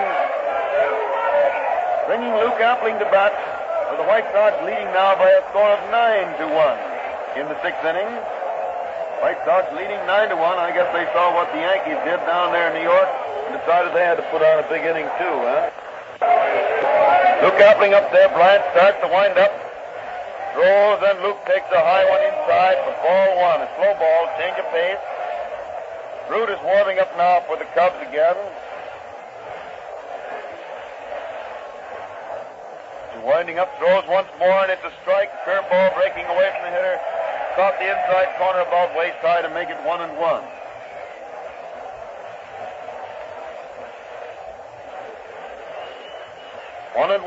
If it's the next one, a beauty into left center for a base hit. 2 more runs are scoring. The runner for first, carrying for third, and Gill's throw is very wide. By the time Hack recovers it, Appling has raced to second. A line single to left center by Appling, scoring Rosenthal and Haas. With 2 more runs.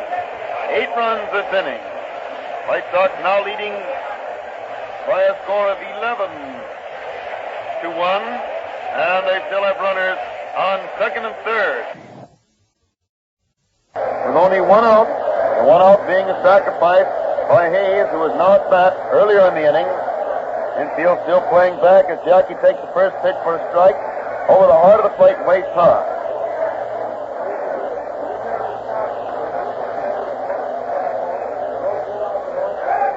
And there's the ball, making the count 1 ball and 1 strike on Hayes. 1-1 the count.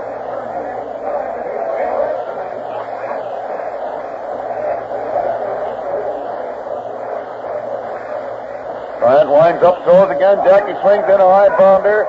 Bryant gets it. The runners hold their bases, so he throws to first, getting Hayes for the second out. Making it 2 out in the 7th inning and bringing Dykes to bat. Dykes up there at the plate. Dykes was walked purposely with runners on second and third earlier in the inning, but that strategy didn't work when Mr. Stool stepped up there and smacked one. And Dykes hits a foul down to Billy Webb, coaching at third. He grabs it, throws it out to Hack. Goes on around the Cub infield, which still seems to be showing a lot of fire, although they're way behind right now.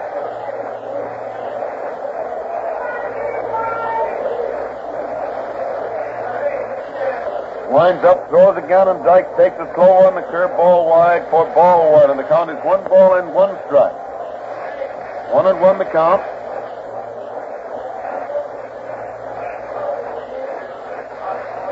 Bryant throws again, and Dykes falls down under one that almost hit him in the shoulders, and he takes it for ball 2. So the count is 2 balls and 1 strike. 2-1 on Dykes. Ready once more, starts to wind up, throws, and it's a ball that hits the bat and hits the ground, and then bounded foul clear over to stand to the right of the plate. It's still 2-2. 2 balls and 2 strikes.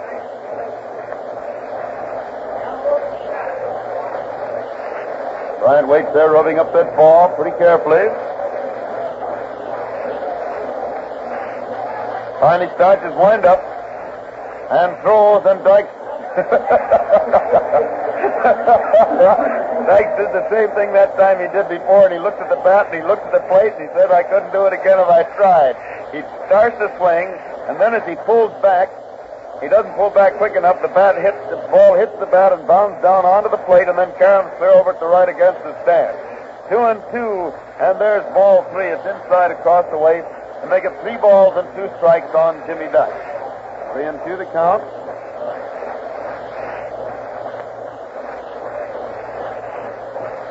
3-2 now. Throws again, and it's ball 4 wide, and Dykes gets his second walk of the inning. Once more filling the bases for Mr. Lucius Luke Steele. Mr. Steele is up there again, of the Ohio, but formerly of the Alabama Steele. He singled with the bases full earlier in the inning to drive in the first 2 of these 8 runs that have scored. White Sox are leading 11-1 in the last half of the 6th, and Sewell takes the first pitch, a curveball wide and low for ball 1.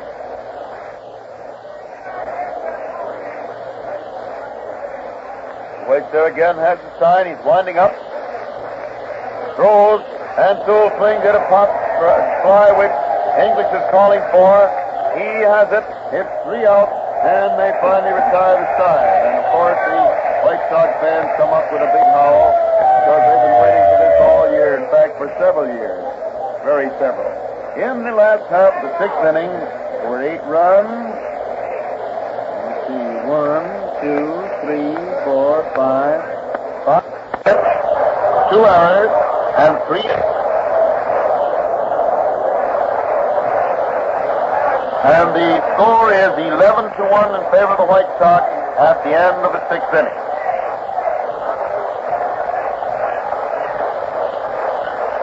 First man at bat for the Cubs in the 7th will be Hack. And now Mr. Stratton doesn't have a very difficult job. One more bite of his dog, doesn't he? Hey, some of the Cubs fans are spinning. They're standing up.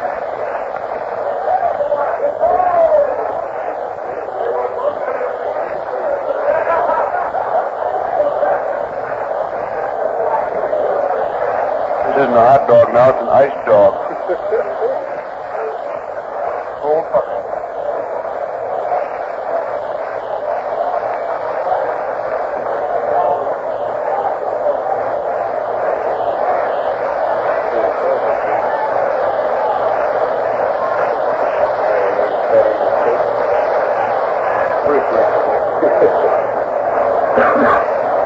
Now here we go in the 7th inning. Stanley Hack at bat for the Cubs. Stratton starts to wind up. Pitches. Stan takes the curveball and catches the outside corner knee high for a strike. 1 strike on Hack.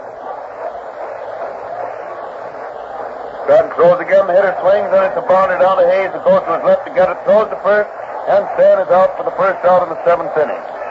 1 out in the 7th inning for the Cubs.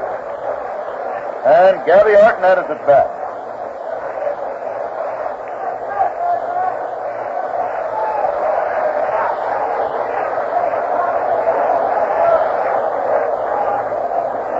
Gabby takes the first one for a strike. It's over the heart of the plate, but down just about knee high, not much more than that. 1 strike. And he hits the next one, a beauty down past third base, going on down with Radcliffe tearing over for it. Gabby makes the turn, but stops at first, goes back there. On the throw comes in from Radcliffe. Gabby, as we've mentioned, is no particular gazelle on his feet. And while most fellas might have had a double on that, Gabby played it safe. I mean, after all, you crouch around behind that plate as many years as he has, and you won't be doing much gazelling either. Allen is going out there to run now in place of Hartnett. Allen running for Hartnett.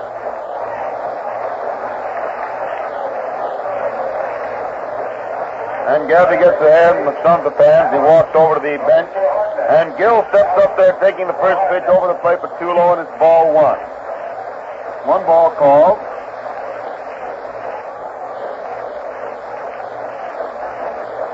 He throws again, and Johnny fouls the ball on the ground to the right of the plate. That makes it 1-1. 1 ball and 1 strike on Johnny Gill. Stratton waits out there, slaps the ball into the glove a couple of times, uses the rosin bag, steps up on the slab, swings around, ready to pitch. Pitches, and it's a high one wide for ball 2, making the count 2 balls and 1 strike. 2-1 is the count.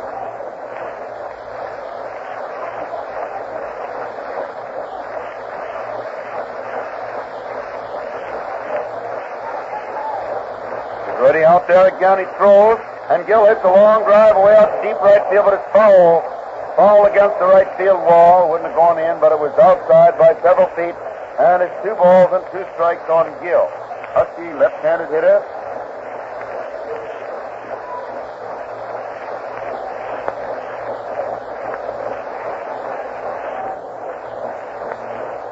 Stratton used the rosin bag, has another ball to pitch. He's ready once again, swings around as he gets the time. And pitches, and Gill swings, hit a pop foul to the left of the plate. Sewell is over there waiting for it, has it, and it's 2 out of the 7th inning.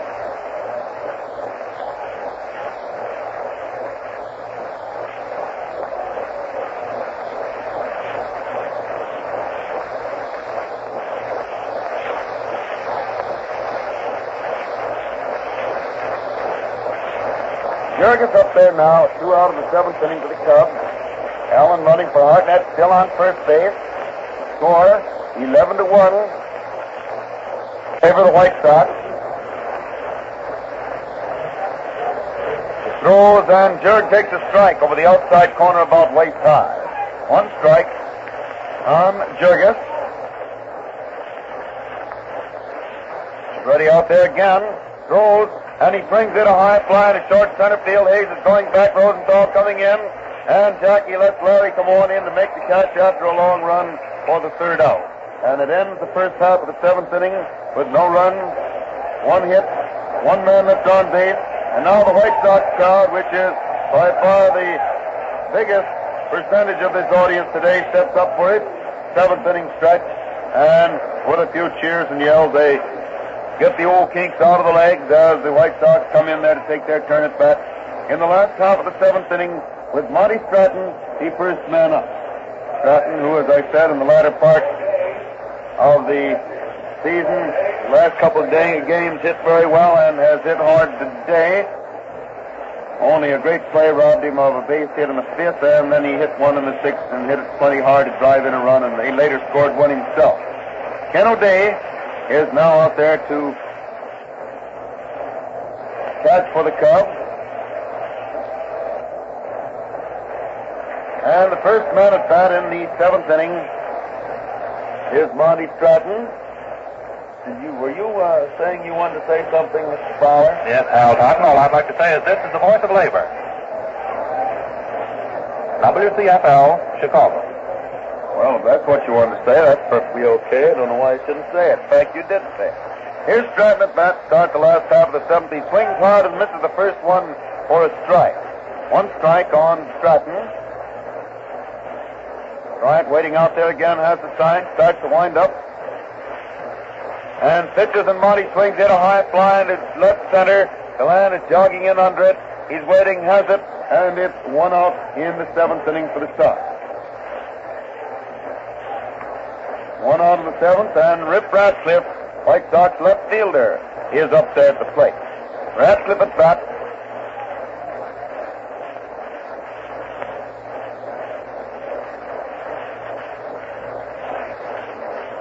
Winds up, throws the first one, and the Ripper takes a wide one across the waist for ball one. One ball called.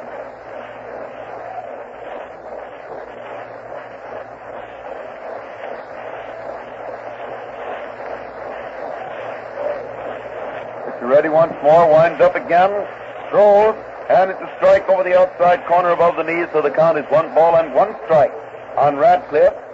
1-1 the count. Bryant again taking that swinging wind-up. Throws a slow one, which Riplett's float wide and low, a curveball for ball 2.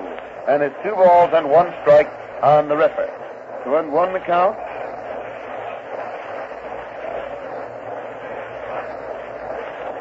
He winds up, throws again for ball 3 wide across the waist.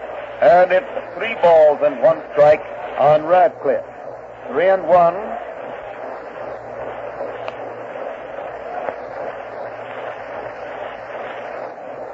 Ready out there, winds up, throws again, and it's a strike over the outside corner across the knees to make it 3-2. 3 balls and 2 strikes on Radcliffe. 3-2 the count.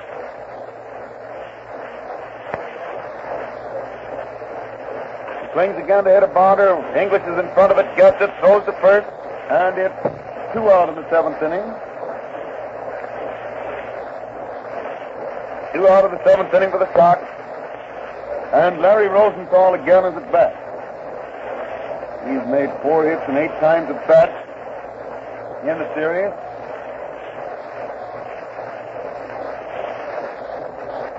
Appling has 4 hits and 6 times at bat, so he's now the league leader, the series leading hitter.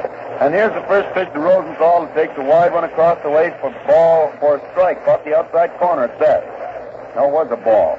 I looked at the board. I didn't see the umpire's hand go up, and the board showed a strike. But they changed it to a ball. So it's ball 1.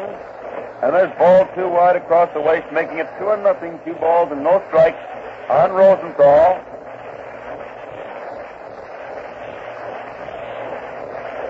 Two and nothing is the count. It's ready again. Winds up, throws, and Larry swings and misses a curveball, a slow curve for strike 1, making it 2 balls and 1 strike. 2-1 the count. Bryant taking that easy wind up, throws again. Larry gets strike 2, a fast one over the outside corner, a little below the waist, to make it 2 balls and 2 strikes on Rosenthal. 2-2 the count. She's winding up. Throws again, and it's a high one that hits the catcher's glove, bounds out to the left of the plate, and it's still 3-2. 3 balls and 2 strikes on Larry.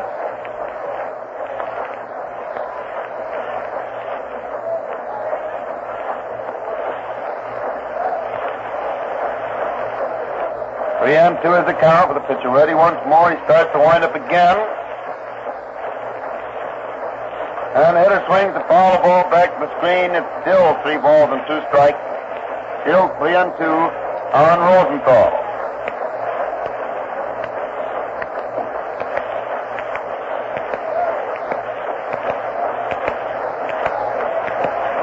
Three and 2 with the pitcher ready once more. Winding up. And he pitches for ball 4. Larry gets the base on ball. Puts him on first base with 2 outs in the 7th inning, and Mueller Haas is at bat. Haas up there at the plate.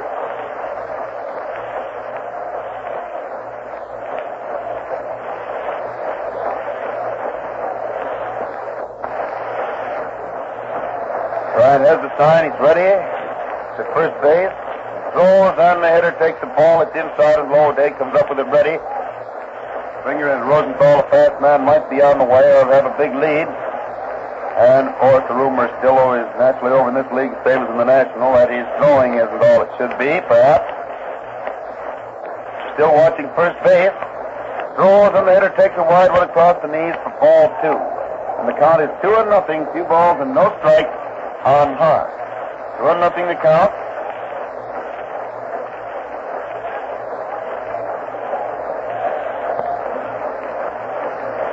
There's a sign out there again. And pitches, and it's ball 3. Well, it's wide across the waist. Now Day suddenly looks at the ball, asks for another one, and without further ado, umpire Orangeby hands it to him, throwing the other one out and over to the Sox bench without even examining it, and the count is 3-0. 3 balls and no strikes.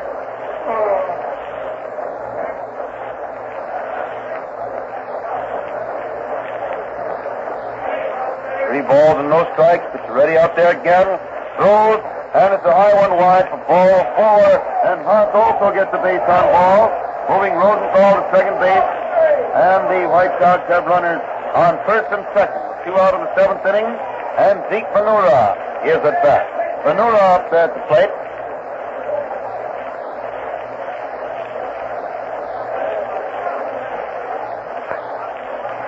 Out there, wipes his hands dry, swings around the flat.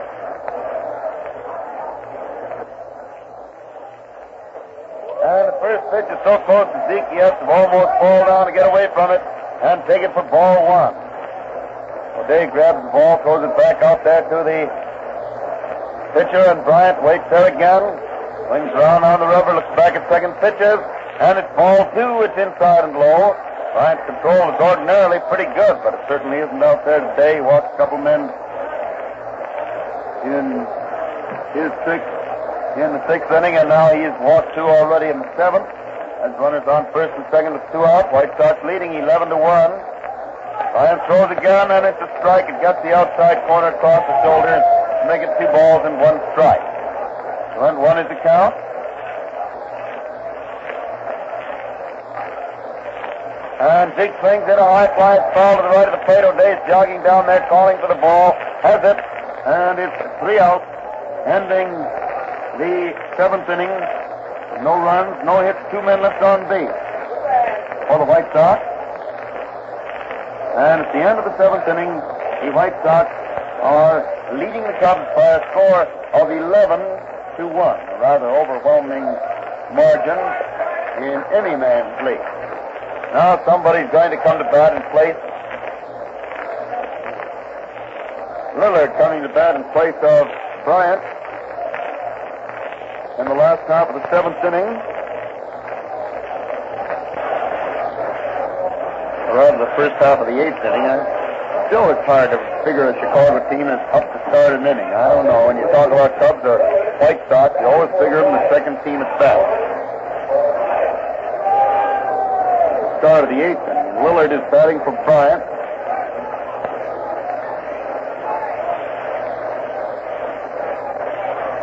Right-handed hitter steps up there to the plate.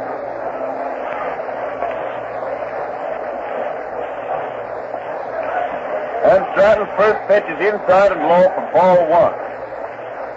1 ball called. He winds up again, throws, and the hitter takes a strike over the inside corner waist high. And the count is 1 ball and 1 strike on Lillard. 1-1 the count. Ball 2, a curveball very wide and low, runs the count 2-1. 2 balls and 1 strike.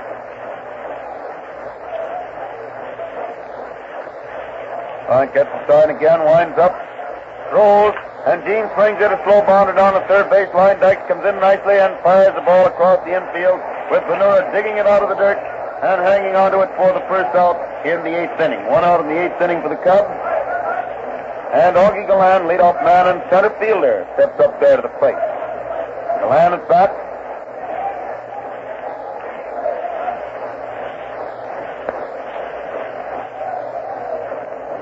One of the warm-up balls in the Sox bullpen somehow or other got clear off the back of the shortstop position in left field, so they had to call time while Appling went back to get it and throw it over to the warm-up catcher there. Now Galland watches the first pitch come over the outside corner a little above the knees for strike 1. 1 strike to count. He winds up again, throws, and it's a slow one that slips inside and low for ball 1. Make the count 1 ball and 1 strike on Galland. 1-1 the count. Throws once more, and Augie gets the ball 2 wide and low. So it's 2 balls and 1 strike. 2-1 with the pitcher ready again. Waits out there for the sign. He has it. He's winding up. Throws, and Augie gets the 3rd ball wide. And it's 3 balls and 1 strike on Galan. 3-1. Stratton winding up. Throws again, and Augie gets the second strike. It's over the outside corner, waist high. And Augie, who made the usual start at first, comes back to the plate. 3-1. 3-2 rather. And Galan swings at an easy bounder out to Hayes, who gets it on the second hop, throws the first, and Augie is out for the second out of the 8th inning. 2 out in the 8th inning for the Cubs, and Ciavarella is up there at the plate.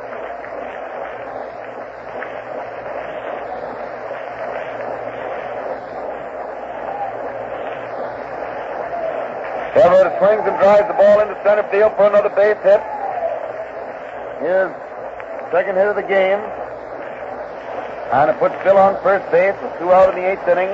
And Woody English up there. Woody, who replaced Billy Herman after Herman was hit in the right arm or wrist with a pitch ball.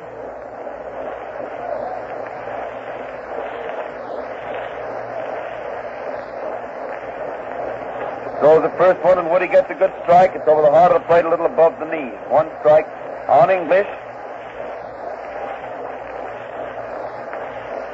Ready once more, throws, and Woody takes a wide one. The catcher throws the ball to first, but Ciavarella went back standing up, leading a throw. He was all ready to slide, but he saw that Sewell's throw was a little bit low and outside the bag, so he came in standing up. It's 1-1, 1 ball and 1 strike on English.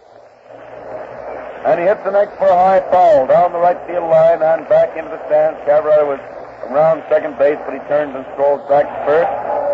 Quite a scramble for that ball down there in the stands. 1-2 to count, 1 ball and 2 strikes.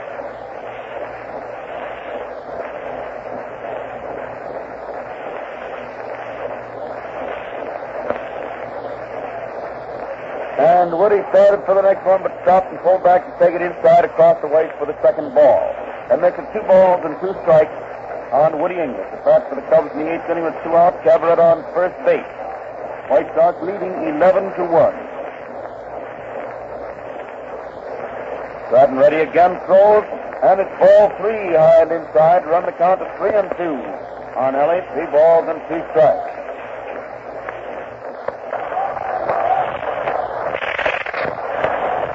Stratton rubs the ball up a little bit, then walks back onto the rubber. He's ready to pitch once more. With a runner on the go on the 3-2 count, the hitter hits another foul. One of the fans missed the ball over there, and it bounded out of his hand, started bounding along the front, just under the railing. Just before it dropped over, some other fan managed to grab it and keep it upstairs.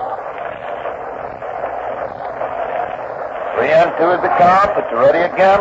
Throws, and English hits a high fly to right field. Haas is going back under it, still going back, and grabs it and hit his glove and bounds over against the stand.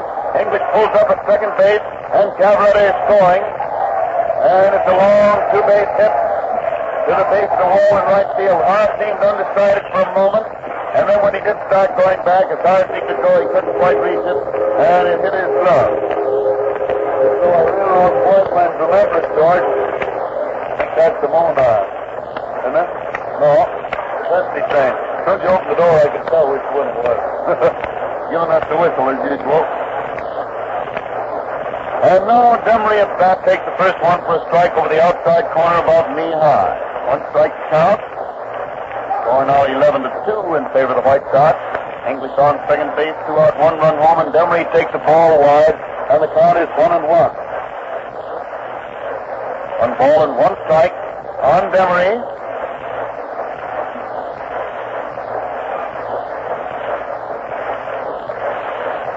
Stratton swings around, ready once more, throws, and Frank hits a pop fly out. Back of Appling. Luke is back in the grass calling for the ball. He has it, and it's 3 out in the 8th inning. 1 run, 2 hits, 1 man left on base. In the first half of the 8th inning for the Cubs.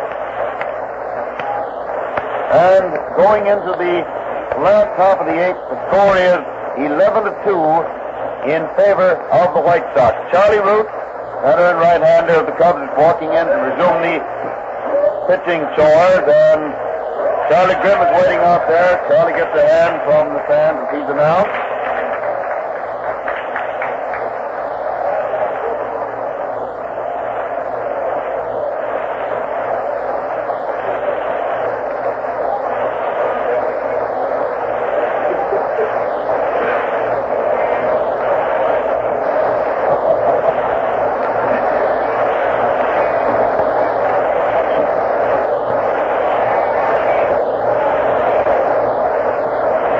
Charlie's going through his warm-up out there. With Appling standing over here with his hand on his hip and leaning on the bat, watching him. He'll be the first man to face him. This is by far not Charlie Root's first City Series game. Charlie finishes the warm-up, and Luke steps up there to the plate. Appling at bat starts the last half of the 8th inning.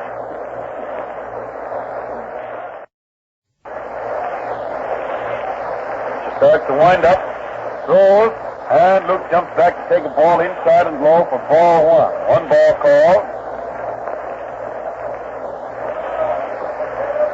She's winding up again, pitches, and Appling hits an easy bounder right back at Root, who gets it, throws the first, and Appling is out for the first out in the 8th inning. 1 out in the 8th inning for the White Sox, and Jackie Hayes is at bat.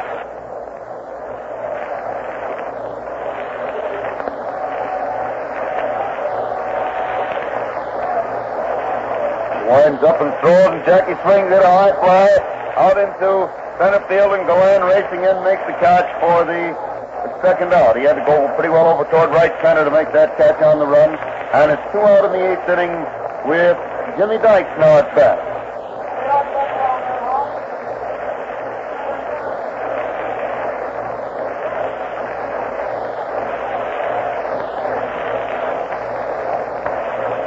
Who gets the sign, starts to wind up, throws, and Dykes swings and misses a curveball for strike 1. 1 strike on Jim.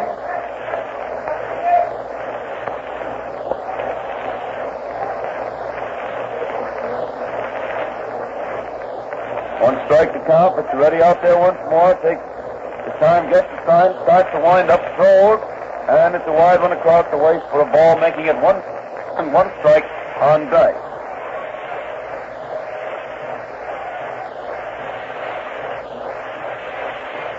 And there's a strike over the heart of the plate, waste time, making it 1-2. 1 ball and 2 strikes on Jim. 1-2 the count. And the hitter swings to the next one. The hitter slow bounded on the third base line. Hack comes in, makes a one-handed pickup, throws to first, and as Ciavarella dug the ball out from in front of the runner, Jimmy almost knocked him over, and he beats it out for a base hit.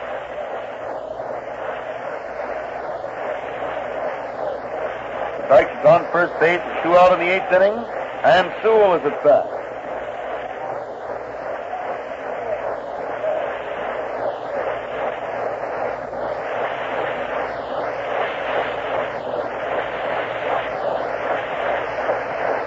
Takes the first one for a ball, and Root walks back onto the mound again.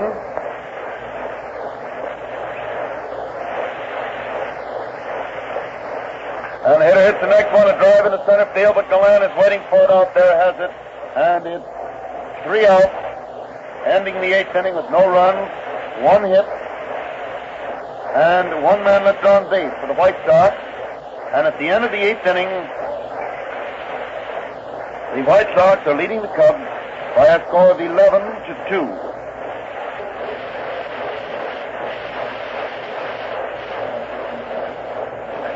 Stratton's out there now, getting ready to pitch the 9th inning, which should be the last half inning, judging the way things are going and the way he's been going, which is in good shape.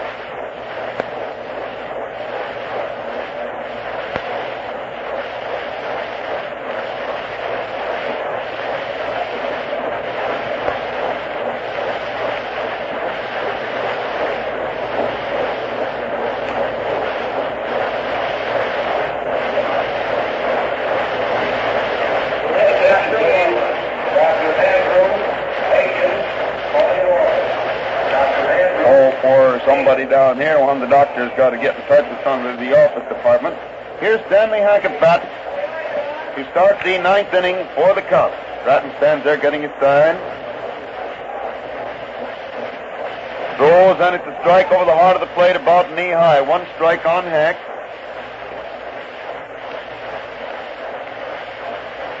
And there's a ball inside and low, so the count is 1 ball and 1 strike on Stan. 1-1 the count. And he swings again, a foul one into the stand to the left of the plate. 1 ball and 2 strikes on Hack. 1-2 the count.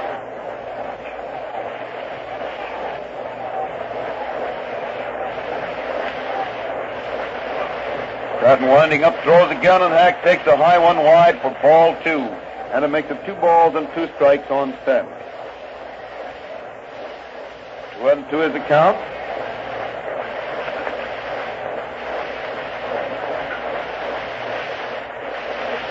And the hitter hits the next one and bounded back over the pitcher's head. It goes through into center field for a base hit.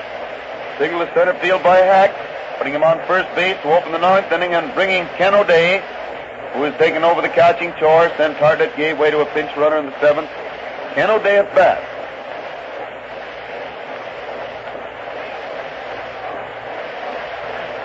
Stratton ready, throws the first one, and O'Day takes a curveball inside and low for ball 1.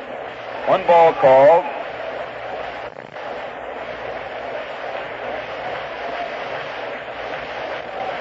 Throws the next one, and Ken swings it. A bouncer down to Hayes to get it. Throws to second base.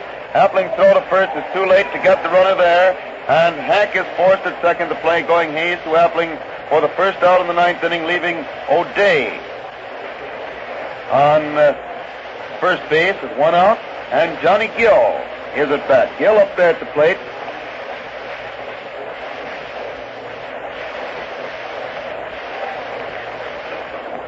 Gill at bat, but you're ready out there again. And the hitter swings the foul this one into the stand above and to the left of the plate. And it's 1 strike. 1 strike on Gill. But you're ready out there once more. Throws, and Johnny fouls this one back onto the net back of the plate.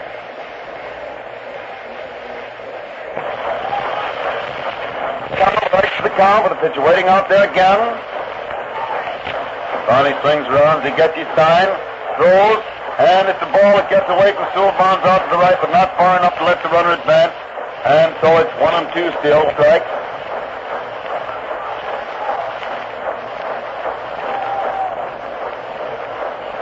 O'Day is on first base with 1 out of the 9th inning for the Cubs. White Sox leading 11-2. Finally has his sign again, takes another look at first, and throws. And the hitter hits the ball hard into right field for a base hit. O'Day makes the turn at second, keeps right on for third. Haas gets the ball and throws it in to second base. Single to right field by Gill, his second hit of the game. Moving O'Day to third.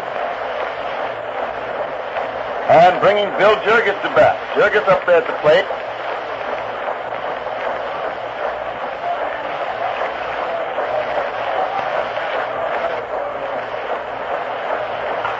Jurg hits a line foul into the spot seats down just beyond the Cub dugout back at first base. Apparently everybody got out of the way of it, but boy, that ball went in there like a bullet. And it's 1 strike. And the hitter hits the next one, a drive in the center field for a good clean base hit. 1 run is in, and Gill keeps right on and pulls up at third base. Single to center field by Jurgis, and currently Charlie Grimm is going to bat now in place of Charlie Root. Jurgis single to center, scores O'Day. The Cubs' third run of the game, making it 11-3.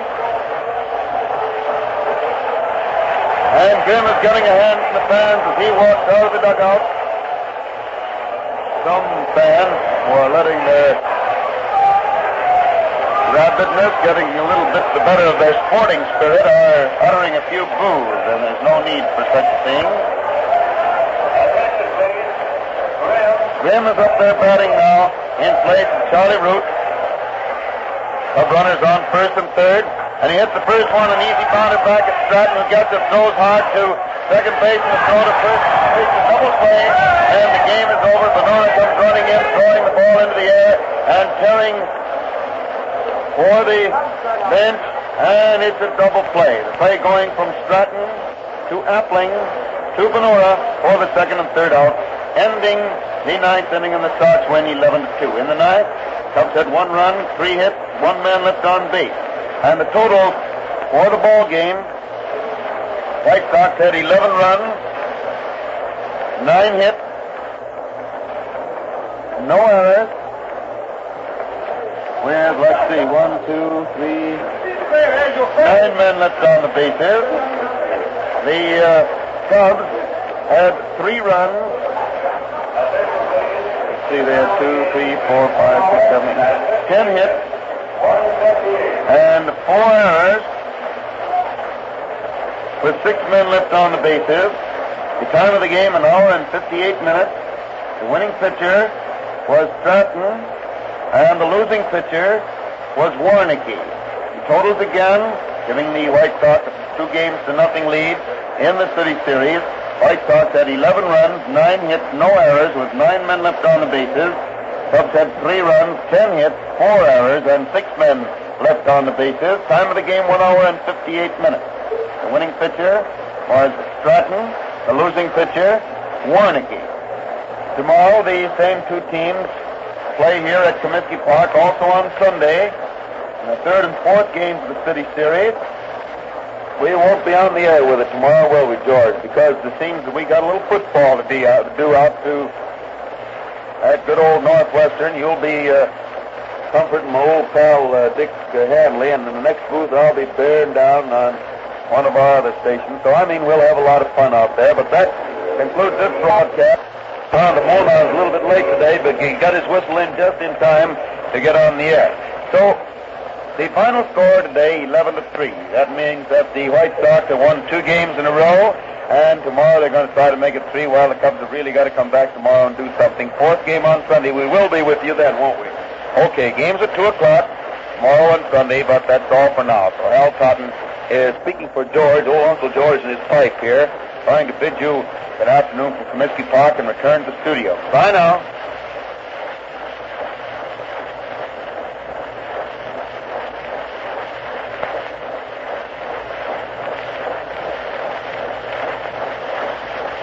WCFL in Chicago. Men, you'll save money by...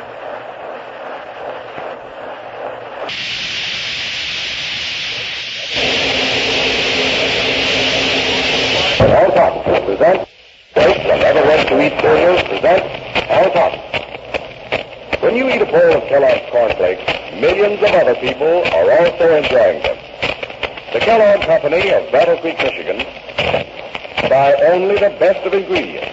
Their products are manufactured in the spick and span plant, and they're packed in the big white, red, and green packages with the patented inner wax type wrapper. Made fresh and kept fresh. Kellogg's cornflakes have that Kellogg flavor which has been famous since 1906, the year that the original cornflakes were introduced. They're toasted to a crispness that lasts. Try Kellogg's cornflakes for breakfast tomorrow. They are especially good with some preserved fruit or honey, and they're fine for that after-school lunch for the children. But when you go to your grocer's, always be sure. Never say cornflakes. Say Kellogg. And now, here's Hal Totten.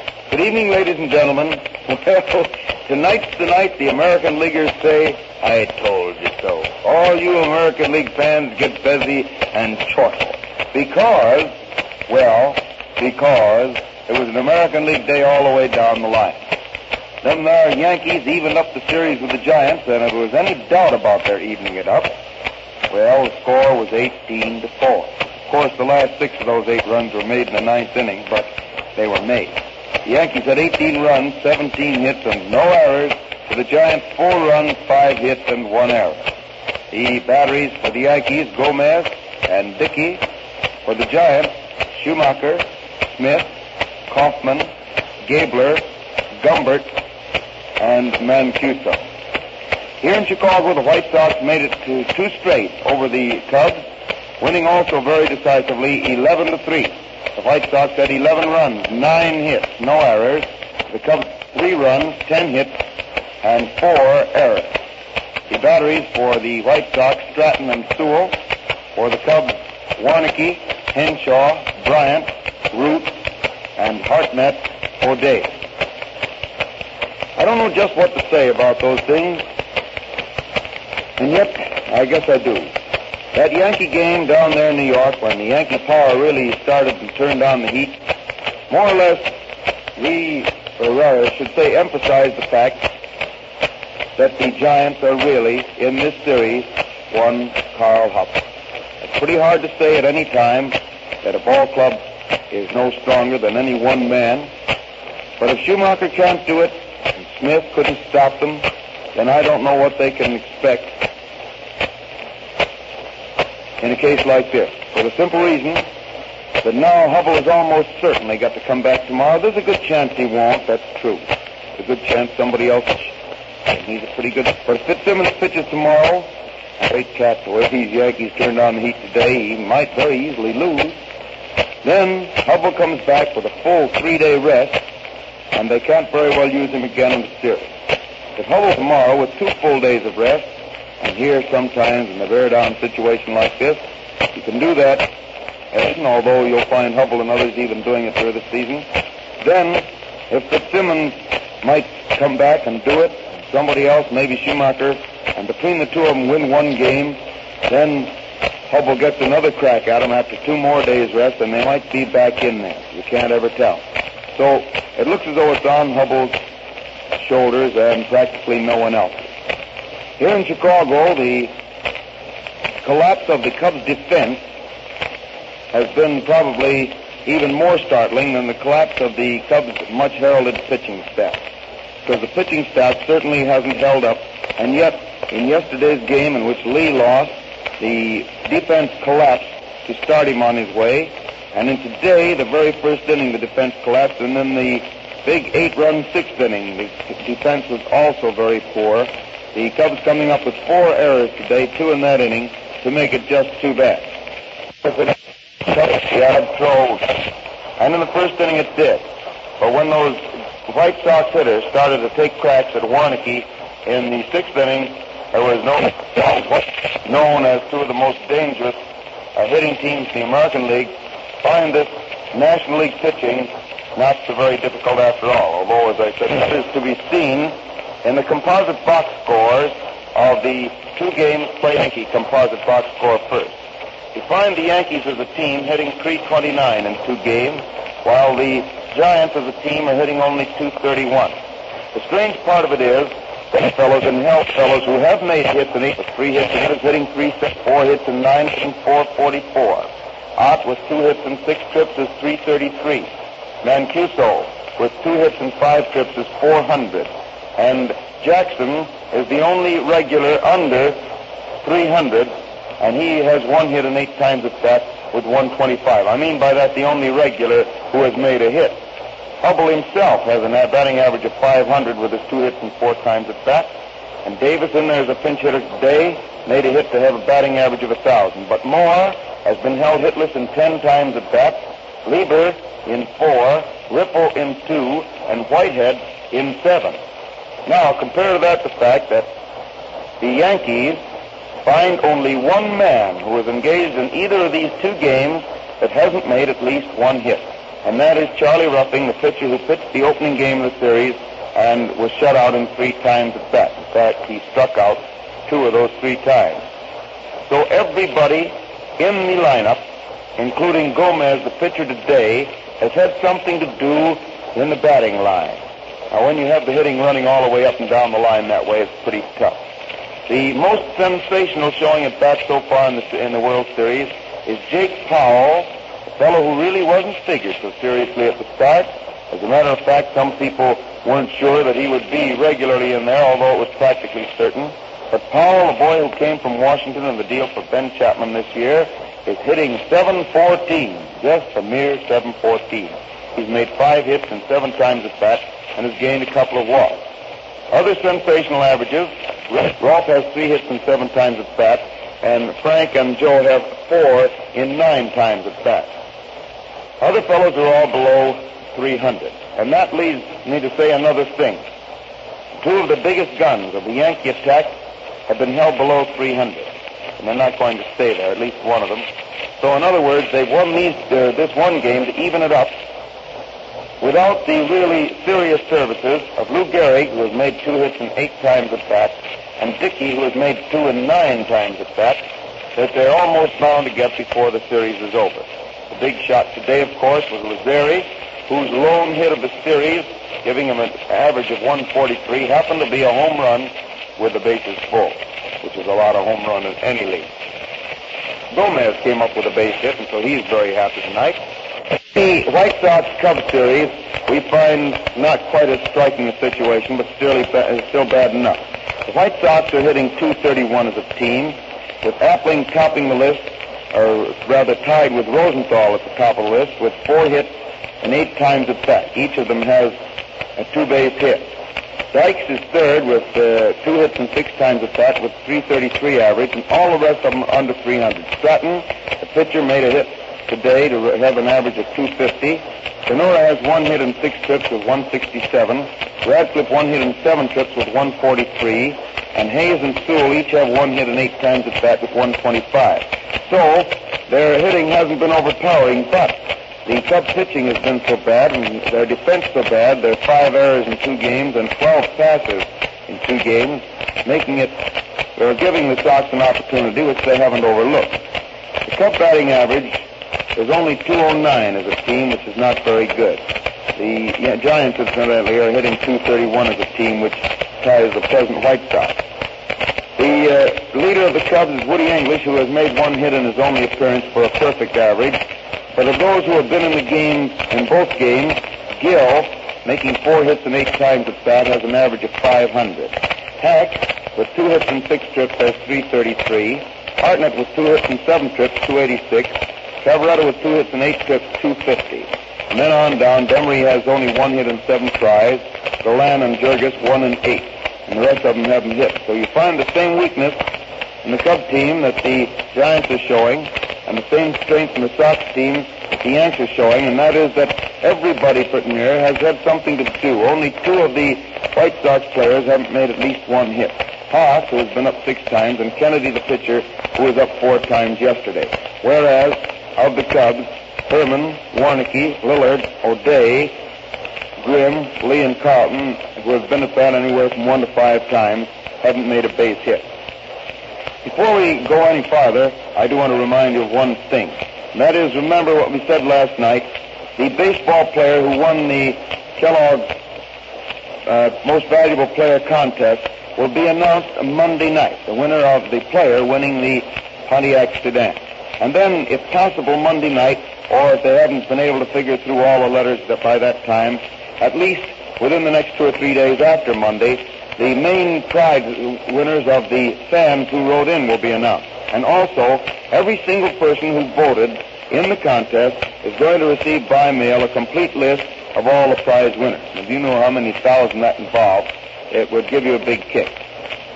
The scoring today started in the very first inning here at Comiskey Park. Radcliffe, the leadoff man for the Sox, walked and went to second on Rosenthal's single.